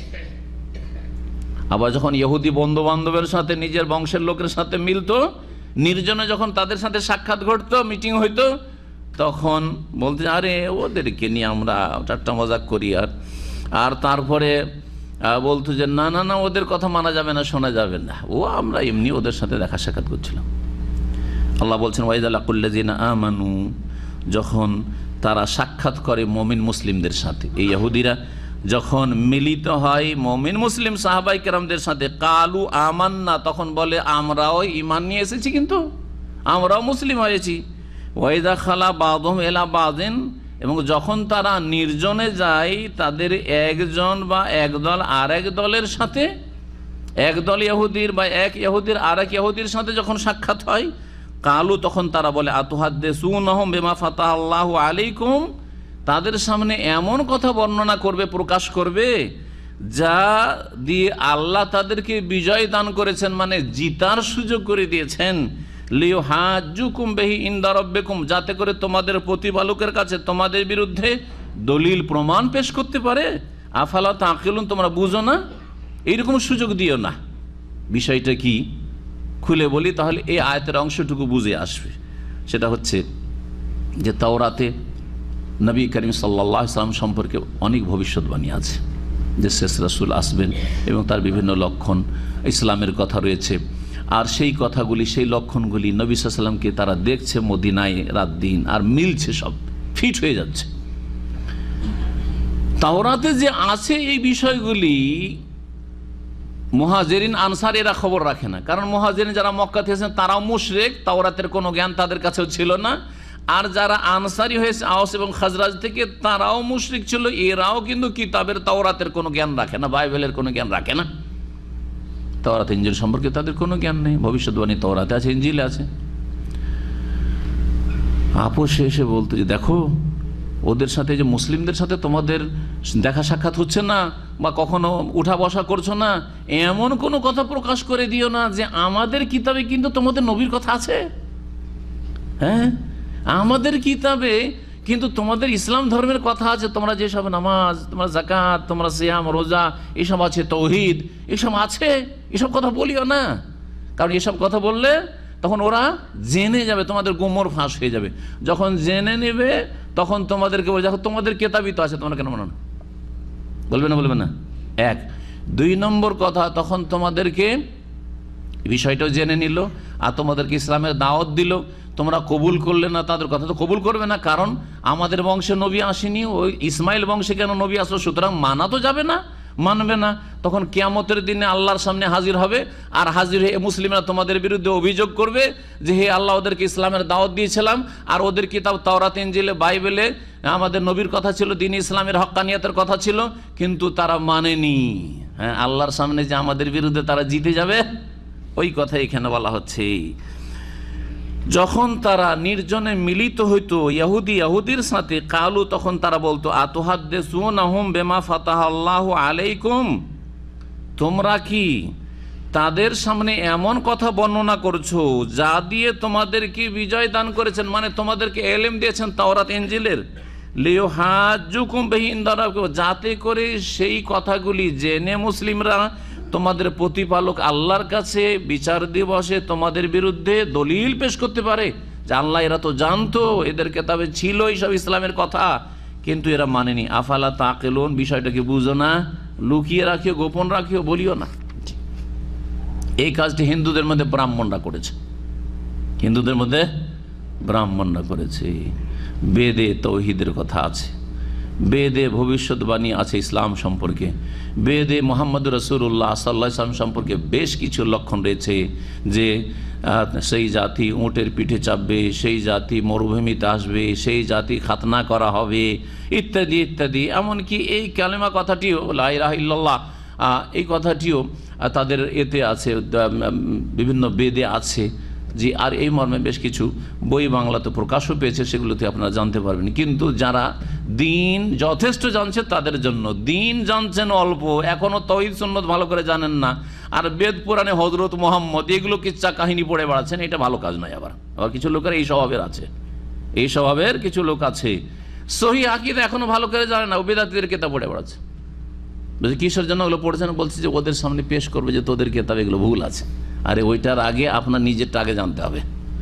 হ্যাঁ, নিজেরটা আগে জানতে হবে, ভালো করে মনে হবে। এই জন্য সাধারণ মানুষ, মধ্যম শ্রেণীর কিছু এলেম রাখেন, কিন্তু যথেষ্ট এলেম রাখেন। আপনার প্রয়োজনটা কি বিদাতি কিতাব পড়ার? প্রয়োজন কি আপনার ইহুদি খ্রিস্টানদের বই পড়ার? প্রয়োজন কি আপনার বেদের রেফারেন্স দেওয়ার? হ্যাঁ, কারণ মানুষকে চমকাতে চান, হ্যাঁ, যে সে কোরআন থেকে বলতে পারে, বেদ থেকে বলতে পারে, সে কোরআন থেকে বলতে পারে, সে বাইবেল থেকে বলতে পারে না। তাহলে আল্লাহ আপনার উদ্দেশ্য বুঝছেন, ইন্নামাল আমালু বিন্নিয়াত, আমার অন্তরে কি আছে।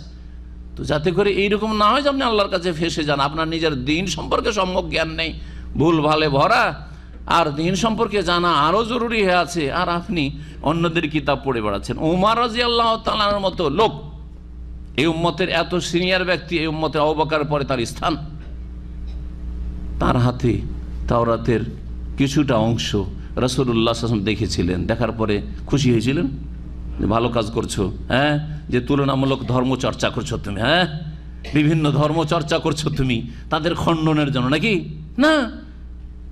রাগান্বিত হয়েছিলেন, চেহারা মোবারক লাল হয়ে গেছিল, আর বলেছিলেন আমতাহবে কোনা ইয়া ওমর, ওমর এদিক সেদিক কি তুমি উদ্ভ্রান্ত হয়ে ঘুরে বেড়াচ্ছ?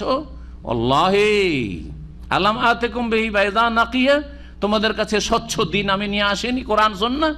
আল্লাহ, আল্লাহর কসম করে বলছি, লাউ কানা মূসা হাইয়ান, তাওরাত পড়তে যাচ্ছ তুমি, আজকে যদি মূসা আলাইহিস সালাম যার উপর তাওরাত নাযিল হয়েছে তিনি যদি বেঁচে থাকতেন, জীবিত থাকতেন, মা ওয়াসিয়াহু ইল্লা আইয়াত্তাবিয়ানি, মা ওয়াসিয়াহু ইল্লা তিবাই, আমাকে অনুসরণ করা ছাড়া তার কোনো মুক্তি ছিল না, রেহাই ছিল না। আমার কালিমা পড়া তার জন্য জরুরি ছিল, কারণ তার দিন কি হয়ে গেছে, রহিত করে দেওয়া হয়েছে, তার প্রতি নাজিলকৃত কিতাব বিকৃত হয়ে গেছে, তার সাথে সাথে রহিত মানসুখ করে দেওয়া হয়েছে। কোরআন কারীম নাজিল হয়ে গেছে, শেষ কিতাব নাজিল হয়েছে, শেষ ইসলামের এডিশন চলে এসছে। সুতরাং এই দিন সারা বিশ্বের সমস্ত মানুষের জন্য, তার একজন মূসা আলাইহিস সালামও যদি আজকে বেঁচে থাকতেন, তাহলে আমার হাতে হাত দিয়ে তার ইসলাম কবুল করা আবশ্যক ছিল, না হলে তার কোনো উপায় ছিল না। আর তুমি এসব কি পড়ছো? তাহলে বোঝা গেল যে সাধারণ মানুষের জন্য বিভিন্ন ধর্মের বই পুস্তক পড়া ঠিক নয়, এটা ক্ষতি সাধন করবে। অনেক সময় সংশয়ে লিপ্ত হবে, যে সংশয় থেকে কেটে উঠতে পারবেন না, গুমরাহির শিকার হয়ে যাবেন, রদ করতে গিয়ে নিজে আছাড় খেয়ে পড়বেন। আর এইরকমই হয়েছে বিভিন্ন বাতিল ফিরকাগুলি, মুতাজিলা, আশায়েরা, মাতুরিদিয়া, আর এইরকমই জাহমিয়া, কাদরিয়া, জাবরিয়া, যতগুলি বাতিল ফিরকা পয়দা হয়েছে, এই ফিরকাগুলি তারা ওই আপনার গ্রিক দর্শন, যেটাকে বলা হচ্ছে ইউনানি ফালসাফা, গ্রিক দর্শন পড়াশোনা চর্চা করতে গেছে কোরআন এবং হাদিসের সাথে, করতে গিয়ে রদ কি করবে আর খণ্ডন করবে কি, তারাই গিয়ে গুমরাহিতে নিমজ্জিত হয়েছে। জি, ইহুদিরা কি বলতো গিয়ে আপোষে, যে মুসলিমদেরকে বলে দিও না যে তোমাদের কিতাবে এইরকম মুহাম্মদ সাল্লাল্লাহু আলাইহি ওয়াসাল্লাম সম্পর্কে কিছু আছে, ইসলামের সত্যতা সম্পর্কে ভবিষ্যৎবাণী আছে, এসব বলিও না, বলতো না?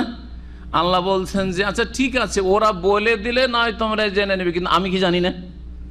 কিয়ামতের দিন আমি আমার জ্ঞানের ভিত্তিতে ধরবো যে তোমাদের কিতাবে ভবিষ্যৎবাণী ছিল, আমি নাযিল করেছিলাম, ওয়াবাশশিরাম বিরাসূলিন ইয়াতি মিন বাদি ইসমুহু আহমদ, ইনজিলে রয়েছে। ঈসা আলাইহিস সালাম বলছেন আমি সুসংবাদ দিচ্ছি এক রাসূলের, ইয়াতি মিন বাদি, যিনি আসবেন আমার পরে, ইসমুহু আহমদ, যার নাম হবে আহমদ। জি, এই আহমদ বা মুহাম্মাদের সংস্কৃতে বলা হচ্ছে নারাশানশাহ। এই নারাশানশাহ শব্দ ইয়েতে আছে, বেদে আছে। আওয়ালা ইয়ালামুন, ঠিক আছে, ওদেরকে জানতে দিবে না, লুকিয়ে রাখবে, গোপন করে, হে ব্রাহ্মণরা তোমরা বেদের কথাগুলি জানতে দিলে না, হে ইহুদি খ্রিস্টানদের ধর্মগুরুরা তোমরা লুকিয়ে রাখলে এইসব কথা। কিন্তু তারা কি জানে না, আন্নাল্লাহ ইয়ালামু মা ইউসিররুনা ওয়া মা ইউলিনুন, যে আল্লাহ জানছেন সবকিছু, যা তারা গোপন করে, ওমা ইউলিনুন, আর যা প্রকাশ করে। লুকিয়ে রাখলেও আল্লাহ জানছেন, আর প্রকাশ করলেও আল্লাহ জানছেন। যদি মুসলিমদেরকে নাও বলো তো আল্লাহ তো বলবেন যে তোমাদের কিতাবে কি ছিল, তোমরা কি পড়তে না, তোমরা কি ভবিষ্যৎবাণী জানতে না, কেন মানোনি শেষ নবীকে? তখন ছিল ইহুদিদের ধর্মগুরু, যারা তাওরাতের কিছু জ্ঞান রাখতো, তাদের সম্পর্কে আলোচনা এবং তাদের বোধ চরিত্রগুলি, এবং তারা সত্যকে জানার পরে গোপন করেছে এই বিষয়গুলি। এখন তাদের জনগণের কথা আলোচনা হচ্ছে, জনগণরা কেমন তাদের ইহুদিদের। আল্লাহ বলছেন অমিনহুম উম্মিয়ুনা, আর ইহুদিদের মধ্যে কতক নিরক্ষর লোকেরা রয়েছে, নিরক্ষর, যাদের কোনো জ্ঞান ছিল না, যারা অজ্ঞ ছিল দিন সম্পর্কে, তাওরাত সম্পর্কে, ইনজিল সম্পর্কে। লা ইয়ালামুন আল কিতাবা ইল্লা আমানিয়া, তারা আল কিতাব তাওরাতের কোনো জ্ঞান রাখতো না, ইল্লা আমানিয়া, মিছামিছি আকাঙ্ক্ষা, আশা ছাড়া, শুধু আশা আকাঙ্ক্ষা। অমনিয়তনের বহু বচন হচ্ছে আমানিয়া, বড় বড় আশা আকাঙ্ক্ষা। কি আশা আকাঙ্ক্ষা? আমরা ছাড়া কেউ জান্নাতে যাবে না, এটা বড় আকাঙ্ক্ষা। লাইয়াদখুলাল জান্নাতা ইল্লা মান কানা হুদান আও নাসারা, ইহুদিরা বলতো যে যারা ইহুদি তারা শুধু জান্নাত যাবে, আর কেউ জান্নাত যাবে না। খ্রিস্টানরা বলতো যে না, তোমরা না, খ্রিস্টান ছাড়া, নাসারা ছাড়া কেউ জান্নাতে যাবে না, ঠিক না? তাই যদি আমাদের সমাজে হয়, বিভিন্ন যত বেদাতি ফিরকা দেবে তত বড় জান্নাতকে বরাদ্দকারী তারা। জি, যারা সবচেয়ে বেশি মাজার পূজা করে, শিরক বেদাতে লিপ্ত, তারা বলে আমরাই মুসলিম, বাকি সব হচ্ছে কাফের। কারণ এরা রসুলের সাথে বেয়াদবি করে, দলিল খুঁজলে রসুলের সাথে বেয়াদবি। এক আল্লাহকে সেজদা করতে বলে, তাহলে বেয়াদবি করে দিল। নবীকে কেন সেজদা করতে নিষেধ করলেন আপনি? সেজদার তাজিমি কেন নিষেধ করলেন?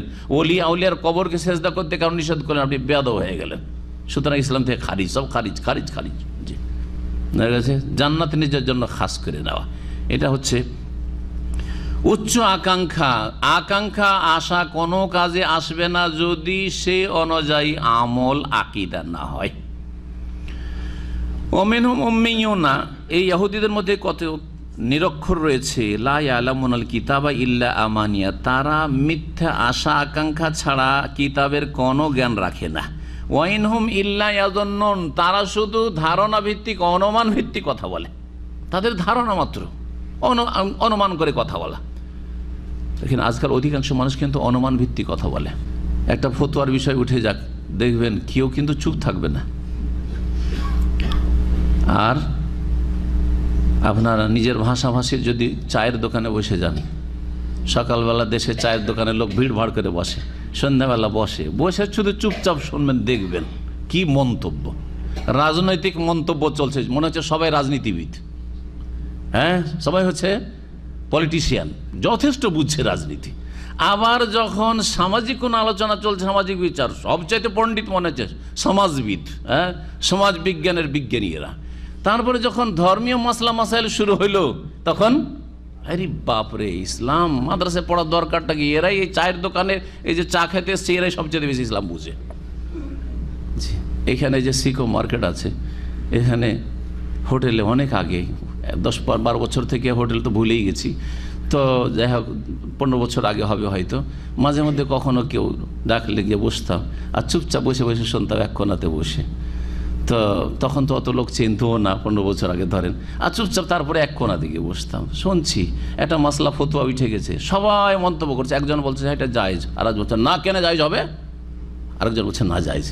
এই শুরু করে দিল তর্ক, কারণ বাংলা ভাষী তর্কে বাহাদুর, কিন্তু যেটাই বলেন হক কথা একটা বলতে হবে, তর্কে কারণ বিচক্ষণ তো, বুদ্ধি বেশি, মাছ খায়, বুঝতে পারছেন।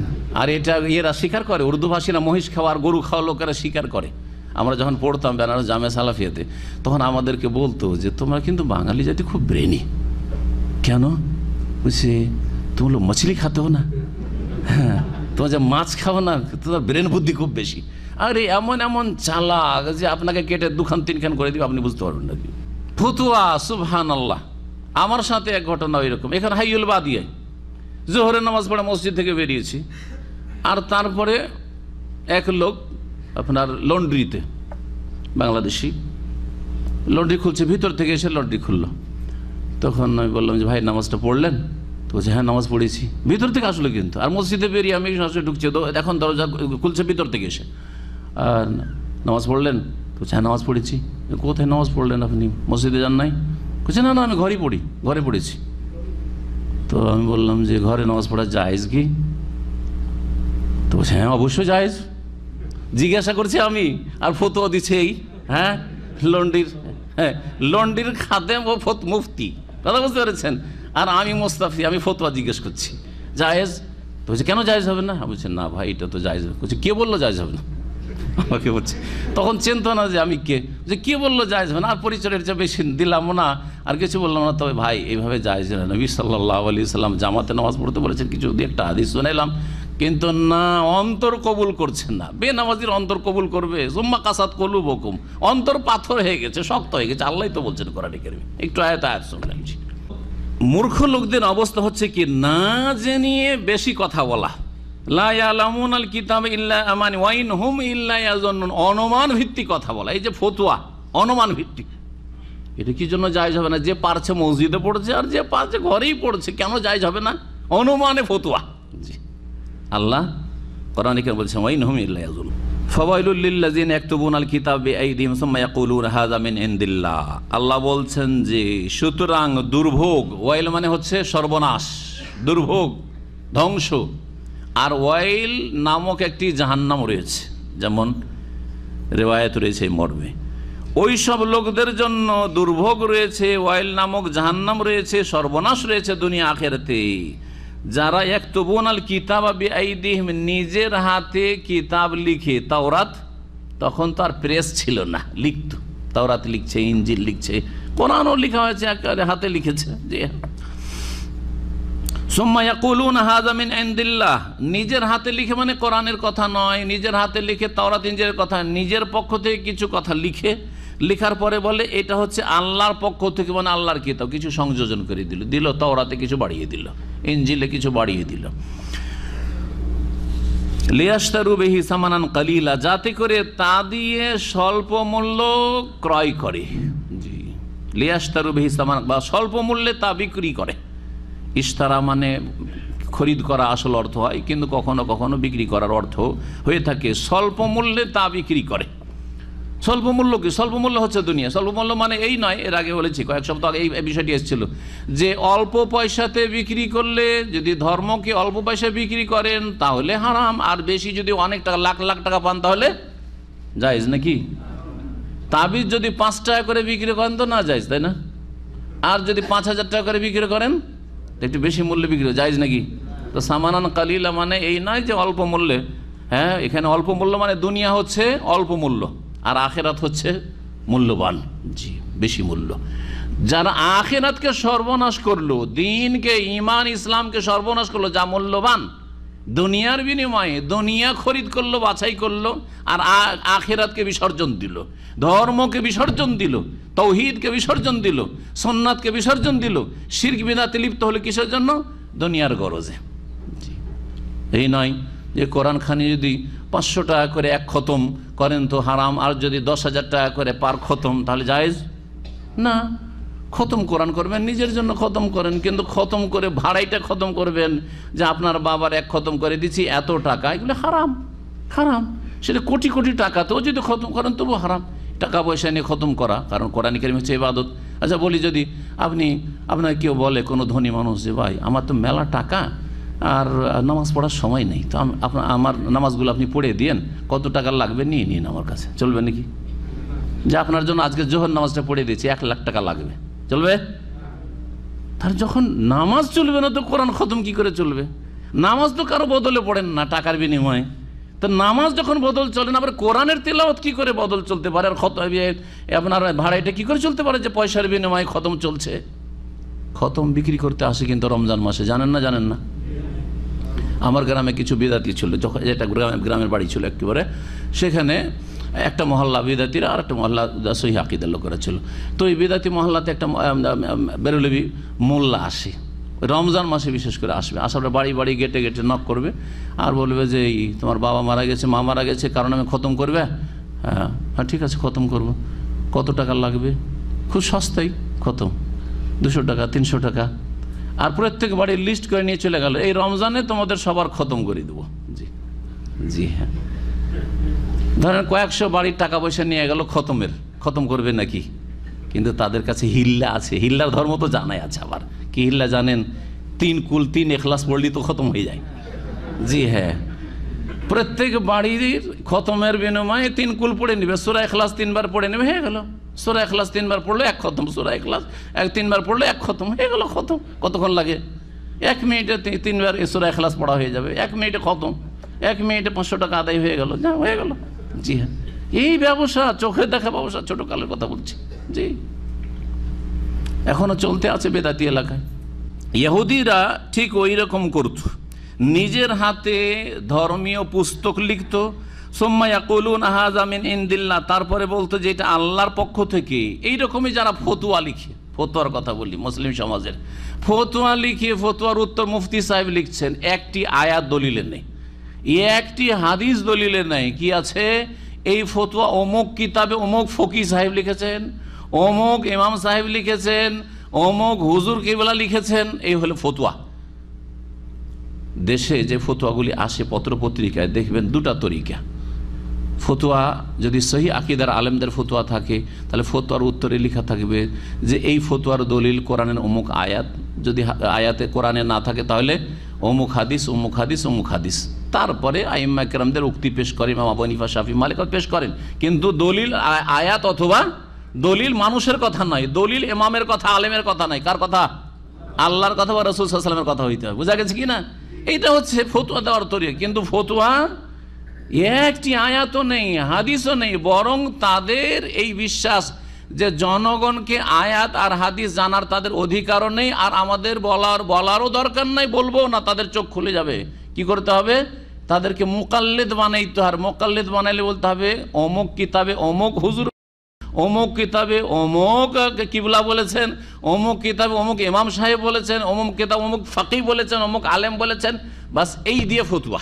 জি, এই ফতুয়া কাজীখানে আছে, ফতুয়া বাজাজিয়াতে আছে, আর তারপরে বেকায়াতে আছে, তো হেদায়াতে আছে, তো কানজুদ দাকায়েকে আছে, আলমগিরিতে আছে, শামিয়াতে আছে। এগুলো ফতুয়ার তরিকা।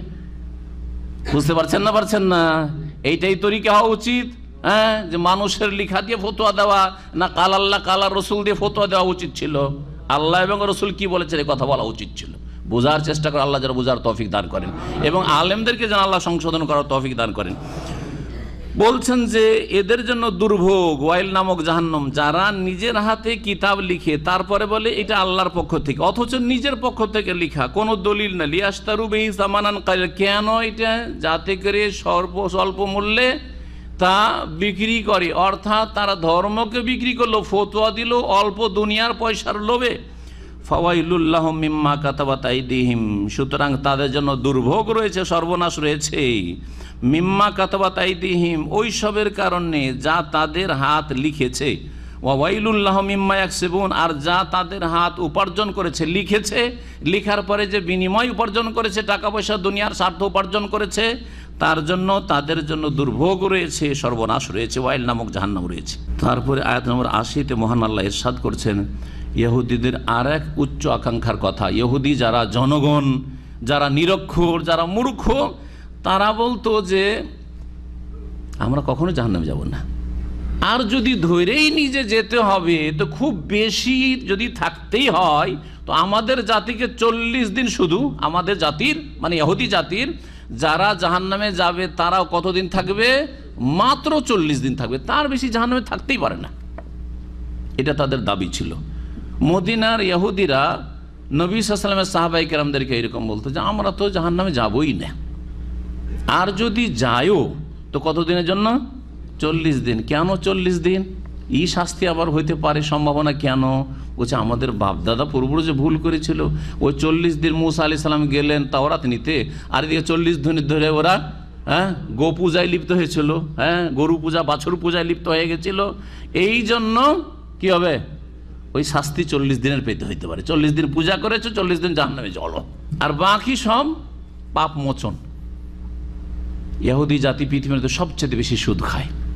জি, ইহুদি জাতি মুশরিক হয়ে গেছে, আল্লাহর পুত্র সাব্যস্ত করেছে, শেষ নবী মুহাম্মদ রাসূলুল্লাহ সাল্লাল্লাহু আলাইহি ওয়াসাল্লামের সাথে কুফরি করেছে, আম্বিয়া রসুলগণকে খুন করেছে। এখন পৃথিবীর মধ্যে সবচেয়ে বেশি সন্ত্রাস এবং খুনের কাজে লিপ্ত হচ্ছে ইহুদি জাতি। ফিলিস্তিনে জুলুম অত্যাচার চালায় ইহুদিরা, সেটাকে সন্ত্রাস বলা হয় না, তাদেরকে সন্ত্রাসী বলা হয় না। বার্মায় জালেম বুদ্ধিস্ট সরকার জুলুম অত্যাচার, সীমাহীন জুলুম অত্যাচার করছে আর করেছে, কিন্তু কখনো কোনো বিবেকবান শাসকের কাছে শোনা গেল না মুসলিমদের যে এটা হচ্ছে সন্ত্রাস। কিন্তু এই ঘটনা এত বড় ঘটনা করা লাগবে না। একটা লোককে কোথাও যদি আঘাত করে দেয় কোনো মুসলিম, তাহলে এক সন্ত্রাসী ধরা পড়েছে। আজকাল সারা বিশ্বে এমন হয়েছে যে কোনো জায়গায় যদি পত্রপত্রিকাতে আসে বা প্রচার মাধ্যমে যে এক সন্ত্রাসী ধরা খেয়েছে, তার মানে তার অপর নাম হচ্ছে মুসলিম। আল্লাহ রাব্বুল আলামিন বলছেন ইহুদিদের কথা, ওয়াকালু, ইহুদিরা বলতো লান তামাসসানান নার ইল্লা আইয়ামাম মাদুদা, আমাদেরকে কোশ্চিন কালেও আগুন জাহান্নামের স্পর্শ করবে না, তবে মাত্র কয়েকদিন। আইয়ামাম মাদুদা, হাতে গণনাকৃত কয়েকদিন। কুল, হে নবী এদেরকে বলে দাও, এরা যে বলছে মাত্র কয়েকদিন জাহান্নামে যেতে হইতে পারে, সম্ভাবনা আছে। কুল আত্তাখাযতুম ইনদাল্লাহি আহাদান, তোমরা কি আল্লাহর সাথে কোনো চুক্তিতে আবদ্ধ হয়েছো?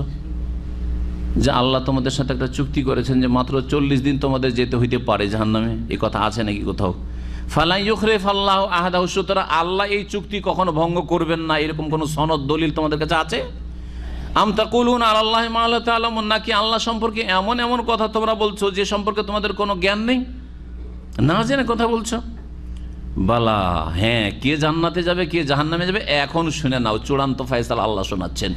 বালা, হ্যাঁ, এখন আসল কথা শোনো। মান কাসাবা সাইয়্যা, যে পাপ উপার্জন করলো, পাপে লিপ্ত হইল, ওয়া আহাতাত বিহি খাতিয়াতু, এমন কি পাপ করতে করতে পাপ তাকে পরিবেষ্টন করে ফেললো, পাপে ঘিরে ফেলেছে, তাহলে বোঝা গেল যে একটা পাপে দুটো পাপে আল্লাহ ধরেন না।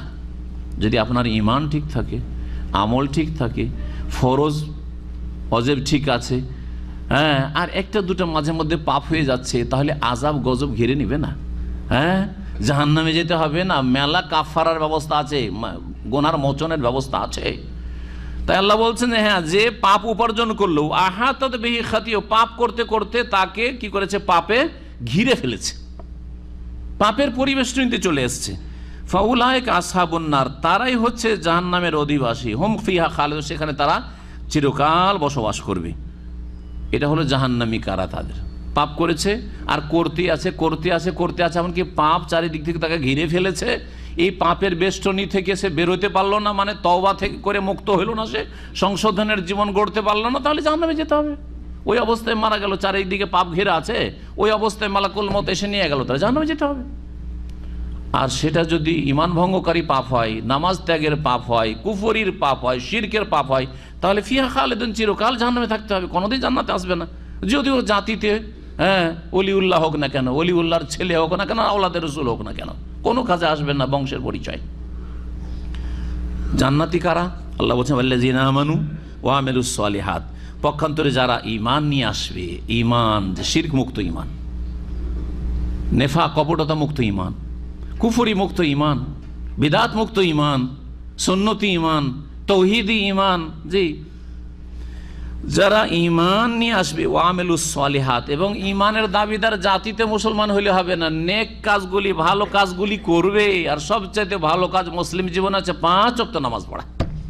5 ওয়াক্ত নামাজ পড়তে হবে। নামাজ না পড়ে বলবেন যে আমরা মুসলিম, কেন জান্নাতে যাব না? এটা ইহুদিদের মতো, ওই যে উম্মি যারা ইহুদি নিরক্ষর, তারা বলতে যে আমরা জাহান্নামে যাব না, আর যদি যেতে হয় তো কয়েকদিন। এইরকমই বেনামাজিরা আমাদের সমাজের কি বলে, একই কথা বলে। আরে যখন আমরা মুসলিম, যতই পাপি তাপি হই না কেন, একদিন তো জান্নাতে যাব, বলে না বলে না? সেম ইহুদিদের কথা, সেম ইহুদিদের কথা। আল্লাহ বলছেন যারা ঈমান নিয়ে আসলে এবং ভালো কাজগুলি করলো, ভালো কাজের মাধ্যমে প্রমাণ করে দিতে হবে যে আমার অন্তরে ঈমান আছে। আপনার অন্তরে ঈমান আছে কেমন করে বোঝা যাবে? আপনাকে যখন ফজরে দেখবো, হ্যাঁ ঈমান আছে। যোহর, আসর, মাগরিব, এশা 5 ওয়াক্ত নামাজে দেখবো মসজিদে, হ্যাঁ ঈমান আছে। নবী করিম সাল্লাল্লাহু আলাইহি ওয়াসাল্লামের হাদিস এই মর্মে উল্লেখ করা যেতে পারে। বলছেন যে এজা রাআইতুমুর রাজুলা ইয়াতাদুল মাসাজিদা, যখন কোনো মানুষকে, কোনো পুরুষকে দেখবে, মহিলা বলা হয়নি, মহিলা বাড়িতে নামাজ পড়বে, যখন কোনো পুরুষ লোককে দেখবে, ইয়াতাদুল মাসাজিদা, মসজিদে আসতে অভ্যস্ত, মোটামুটি নিয়মিত মসজিদে আসে, মাঝে মধ্যে একবার অন্য কোথাও নামাজ পড়তে পারে, অথবা একদিন মাসে 1-2 দিন তার ঘুম নাও ভাঙতে পারে, সেটা আলাদা কথা। কিন্তু ইয়াতাদুল মাসাজিদা, মসজিদে আসতে তার অভ্যাস, নিয়মিত মসজিদে আসে সে, ইয়াতাদুল মাসাজিদা, ফাশহাদু লাহু বিল ঈমান, তাহলে তার মুমিন মুসলিম হওয়ার সাক্ষী দাও, তার ঈমানের সাক্ষী দাও। সে মুসলিম, যে ফজরে আসে সে মুসলিম, তার অন্তরে কি আছে আমার দেখার বিষয় না, অন্তর আল্লাহ দেখে নেবেন, আমি দেখবো বাহ্যিক। আর যদি বলে আমার অন্তর একবারে নবী রসুলের মতো আর ফজরের নামাজে আসে না, বলবো তুমি মুনাফিক। তারপরে দেখেন আল্লাহ বলছেন যে যারা ঈমান নিয়ে আসলো আর ভালো কাজগুলি করলো, ভালো কাজ 2 রকম, ইতিবাচক আর নেতিবাচক। ভালো কাজ হচ্ছে 2 রকম, ফরজ অজেব আদায় করা কমপক্ষে, আর হারাম নাজায়েজ কাবিরা গুনাহ থেকে বেঁচে থাকা কমপক্ষে, এটা হচ্ছে ভালো কাজ। তাহলে যেমন আপনাকে 5 ওয়াক্ত নামাজ পড়তে হবে, তেমন আপনাকে জেনা থেকে বাঁচতে হবে, হারাম রুজি থেকে বাঁচতে হবে, সুদ ঘুষ বেঈমানি আত্মসাৎ থেকে বাঁচতে হবে, চুগলখড়ি থেকে বাঁচতে হবে, গীবত থেকে বাঁচতে হবে, যে কোনো কাবিরা গুনাহ থেকে বাঁচতে হবে আপনাকে। জি, ইজাজতুনিবাতিল কাবায়ের, কাবিরা গুনাহ থেকে বাঁচেন, তাহলে 5 ওয়াক্ত নামাজ কাজে আসবে, তাহলে জুমা কাজে আসবে, তাহলে রমজান মাসের রোজা কাজে আসবে। নবী করিম সাল্লাল্লাহু আলাইহি ওয়াসাল্লাম বলেছেন আসসালাওয়াতুল খামসু ওয়াল জুমআতু ইলাল জুমআতি ওয়া রমাদানু ইলা রমাদানা মুকাফফিরাতুন লিমা বাইনাহুন্না ইজাজতুনিবাতিল কাবায়ের, কাবিরা থেকে বাঁচেন, তাহলে বোঝা গেল যে আমল, হ্যাঁ, করাটাও আমল, ভালো কাজ করাটা ভালো আমল, আর মন্দ কাজ থেকে বেঁচে থাকা হচ্ছে ভালো আমল। একটা লোককে কোনো দিন তাকে মিথ্যা কথা বলতে দেখেন না, তাহলে বলবেন না যে ছেলেটা ভালো বা লোকটা ভালো, ঠিক না? জি। তো আল্লাহ বলছেন যে যারা ঈমান নিয়ে আসলো এবং ভালো কাজগুলি করলো, উলাইকা আসহাবুল জান্নাহ, ওরাই হচ্ছে জান্নাতের অধিবাসী, হুম ফিহা খালিদুন, তারা সেখানে চিরকাল বসবাস করবে, চিরকাল জান্নাতে থাকবে। জান্নাতে যাওয়া সহজ চেষ্টা করলে। ঈমান ভালো করেন আর আমল ভালো করেন। ঈমান আর আমল, ঈমান আমল, ঈমান আমল যখন নিজের ভালো হইলো, এর সাথে সূরা আসরের শেষ অংশটা মিলিয়ে দিবেন। আল্লাহ কি বলছেন? ওয়াল আসর ইন্নাল ইনসানা লাফি খুসর। মানুষ কিন্তু সবাই ক্ষতিগ্রস্ত, ইল্লাল্লাযিনা আমানু, তবে ঈমান যার ঠিক হয়েছে আর ওয়ামিলুস সালিহাত, ভালো কাজগুলি করেছে। 3 নম্বর ওয়াতাওয়াসাউ বিল হক, নিজে যখন ভালো কাজ করলেন, আপনার স্ত্রী, আপনার ছেলে মেয়ে, আপনার আত্মীয় স্বজন, তাদেরকে ভালো কাজ করাইতে হবে। যার ওপর আপনি চাপ সৃষ্টি করতে পারবেন, ফোর্স করতে পারবেন, ফোর্স করতে হবে, বাধ্য করে করতে হবে। স্ত্রী নামাজ পড়বেন আর চলবে, বাড়িতে রাখা না চলবে না। ছেলে মেয়ে সংসার রাখবেন, বাই ফোর্স নামাজ পড়াইতে হবে, দিন পালন করাইতে হবে। কিন্তু গ্রামের লোক মুখে মুখে বলবেন তাদেরকে, ফোর্স না। সেখানে বাপ মায়ের ওপর জবরদস্তি করবেন না, জবরদস্তি করা যাবে না, মুখে নসিহত করতে হবে, উপদেশ দিতে হবে। জি, 3টি যে স্তর রয়েছে অন্যায়ের প্রতিবাদের, সেগুলির খেয়াল রাখতে হবে যে কোনটা আপনি পারছেন। ওপরেরটা পারলে নিচে নামা যাবে না, মাঝেরটা পারলে তার নিচে নামা যাবে না। আপনি মানুষকে বলতে পারবেন গ্রামের লোকের নামাজের কথা, জীবনে বলছেন না। আর আপনাকে যদি জিজ্ঞেস করে যে ভাই গ্রামবাসী আপনার নামাজ পড়ছেন না, আপনি একা একা নামাজ পড়ছেন, কাউকে বলছেন না। ছেলেরা আপনার নামাজ পড়তে আসে না, একটা কাউকে বলছেন না, আরে ওদেরকে আমি ঘৃণা করি, চলবে? আপনার ছেলেরাকে শুধু ঘৃণা করি বেনামাজিকে বলে ক্ষান্ত হলে চলবে? নাজাত পাবেন না। আপনি কি করতে হবে? মুখে বলতে হবে। সাবালক ছেলে, গায়ে হাত দিতে পারবেন না, মারতে পারবেন না, ওইটা মুখে বলতে হবে। বাড়ি থেকে তো দাঁড়াইতে পারবেন না আপনি, না আমি খেতে দেবো না বাড়িতে, পারবেন না? পারবেন না। সেটা যদি না পারেন তখন সেটা আলাদা কথা, কেন পারবেন না? আপনার নামে সব কিছু আছে। এই জন্য বেঁচে থাকাকালীন ছেলে মেয়েদেরকে জমি ধন সম্পদ লিখে দেওয়া যায় না, ভালো করে চলে গ্রস্ত হয়েছে। কারণ সেখানে ছেলে মেয়েদের কাছে পঙ্গু হয়ে গেছে, বাপের নামে জমি জায়গা নাই, এ তো খেজুরের আঁঠি চুষে সাফ হয়ে গেছে, চুষা হয়ে গেছে। ছোট থেকে চুষতে চুষতে শেষখানে জমি জায়গাও লিখে নিয়ে নিয়েছি, খেতেও দিবে না বুড়ো বাপ মাকে, আর তারপরে নামাজের কথা দিনের কথা বললেও শুনবে না, পাবো কি এদের কাছে, চুষা হয়ে গেছে। আল্লাহ রাব্বুল আলামিন তারপরে বলছেন ওয়াইদ আখাযানা মিসাকা বানি ইসরাঈলা, স্মরণ করো যখন আমি বানি ইসরাইল থেকে অকাট্য অঙ্গীকার নিয়েছিলাম, চুক্তি নিয়েছিলাম, কি লা তা'বুদুনা ইল্লাল্লাহ, একমাত্র আল্লাহর ইবাদত করবে। ওয়াবিল ওয়ালিদাইনি ইহসানা, মাতা পিতার সাথে সৎ ব্যবহার করবে। 2 নম্বর ওয়াজিল কুরবা, আত্মীয়দের সাথে সৎ ব্যবহার করবে। ওয়াল ইয়াতামা, ইয়াতিম অনাথদের সাথে সদাচরণ করবে। ওয়াল মাসাকিন, এবং দরিদ্র মিসকিনদের সাথে সদ্ব্যবহার করবে। ওয়াকুলু লিন্নাসি হুসনা, এবং যে কোনো মানুষের সাথে সদালাপ করবে, ভালো কথা বলবে। ভালো কথা বলতে বলা হয়েছে। শুধু মুসলিমের সাথে? মুসলিম থাকলে শুধু বলবেন যে কেমন আছো, ভালো আছো না, পাশে যদি অমুসলিমও বাস করে তাদের সাথে ভালো কথা বলবেন। সবচেয়ে ভালো কথা হচ্ছে তাদেরকে ইসলামের দাওয়াত দাও উত্তম পন্থায়, জি, কর্কশ ভাষাই নয়। বিদাতির সাথে ভালো আচরণ করবেন। ভালো আচরণ মানে অন্তরের মহব্বত নয়, ভালো আচরণ মানে ভালো ভাষা, ভালো ভাষা। ওয়াকুলু লিন্নাসি হুসনা, সে সুন্নতি হোক আর বেদাতি হোক, তৌহিদি হোক অথবা শিরকি আকীদার লোক হোক, মুসলিম হোক আর অমুসলিম হোক, সৎ লোক হোক আর অসৎ লোক হোক, আল্লাহ বলছেন ওয়াকুলু লিন্নাসি হুসনা। এটা হচ্ছে ইসলামের সুন্দর চরিত্র। যে কোনো মানুষের সাথে সদালাপ করো, ভালো কথা বলা। যেই কথা বললে গঠনমূলক কাজ হয়, যেই কথা বললে গড়ে ভাঙে না, ভাঙার কাজ করবেন না, আপনি গঠন করার কাজ করবেন। এটা হচ্ছে আপনার দায়িত্ব একজন মুসলিম হিসাবে। ওয়াকিমুস সালাতা, ইহুদি থেকে এগুলো উপদেশ ছিল, তাওরাতের এগুলো বিধান, যেই বিধানগুলি কোরআনে কারিমে রাখা হয়েছে। আগের ইসলামে ছিল, মুসা আলাইহিস সালামের দিনেও ছিল। আর এই মৌলিক বিষয়গুলি শেষ নবী মুহাম্মদুর রাসূলুল্লাহ সাল্লাল্লাহু আলাইহি ওয়াসাল্লামের প্রতি নাযিলকৃত কিতাবেও রয়েছে। ওয়াকিমুস সালাত, এবং নামাজ তোমরা কায়েম করবে যথাযথভাবে। ওয়াতুজ যাকাত, আর যাকাত দেবে। সুম্মা তাওয়াল্লাইতুম ইল্লা কালিলাম মিনকুম ওয়া আনতুম মুরিজুন, কিন্তু তোমাদের অল্প কিছু লোক ছাড়া, তোমাদের মধ্যেকার অল্প সংখ্যক ছাড়া বিমুখ হয়ে উল্টো দিকে ফিরে গিয়েছিলে, উল্টো দিকে ফিরে গিয়েছিলে, অগ্রাহ্য করে উল্টো দিকে ফিরে গিয়েছিলে। আল্লাহ রাব্বুল আলামিন এই উপদেশগুলি তাদেরকে দিয়েছিলেন। কি ছিল? তৌহিদ, আল্লাহ তা'বুদ ইল্লাল্লাহ। মাতা পিতার সাথে মানুষের হকের মধ্যে সবচেয়ে বড় হক হচ্ছে পিতামাতার হক, পিতামাতার সাথে সদ্ব্যবহার করা, আত্মীয় স্বজনদের সাথে সদ্ব্যবহার করা, যাতে রুজিতে বরকত হয়, আয়ু বৃদ্ধি হয়, দুনিয়া ভালো হয়, তার সাথে তৌহিদ থাকলে আখিরাতও ভালো হবে। ইয়েতিমদের সাথে সদ্ব্যবহার করা, যার বড় ফজিলত রয়েছে। নবী সাল্লাল্লাহু আলাইহি ওয়াসাল্লাম প্রতিবেশী হইতে পারবেন যদি ইয়েতিমের যদি লালন পালন করেন, তাহলে দরিদ্র দুর্বলদের কারণে আমাদেরকে রিজিক দেওয়া হয়। সুতরাং আপনি যদি সবল থাকেন আর্থিক দিক থেকে, তাহলে দরিদ্রদের পাশে দাঁড়াবেন, তাদের আর্থিক সহযোগিতা করবেন, তাদের যেসব প্রয়োজন রয়েছে সেসব প্রয়োজন মেটাবার চেষ্টা করবেন, মানুষের সাথে কথা ভালো বলবেন এবং নামাজ কায়েম করবেন, যাকাত দেবেন। এগুলি তাওরাতের বিধান, এগুলি হচ্ছে কোরআনে কারীমের বিধান। না কোনো পার্থক্য আছে? এই সব বিষয়ে কোনো পার্থক্য নেই। কিন্তু ওরা তাওহীদের জায়গা, যেমন মুসলিম সমাজের এক শ্রেণীর লোকেরা শিরক করা শুরু করেছে ধর্মের নামে, ইসলামের নামে, কবর মাজার পূজা, তেমনি ইহুদিরাও তাদের ধর্মকে বিঘ্নিত করে ফেলেছে। আজকে এখানেই আমরা শেষ করছি, কারণ সময় আর বেশি নেই। ওয়া সাল্লাল্লাহু আলা নবিয়িনা মুহাম্মদ ওয়া আলা আলিহি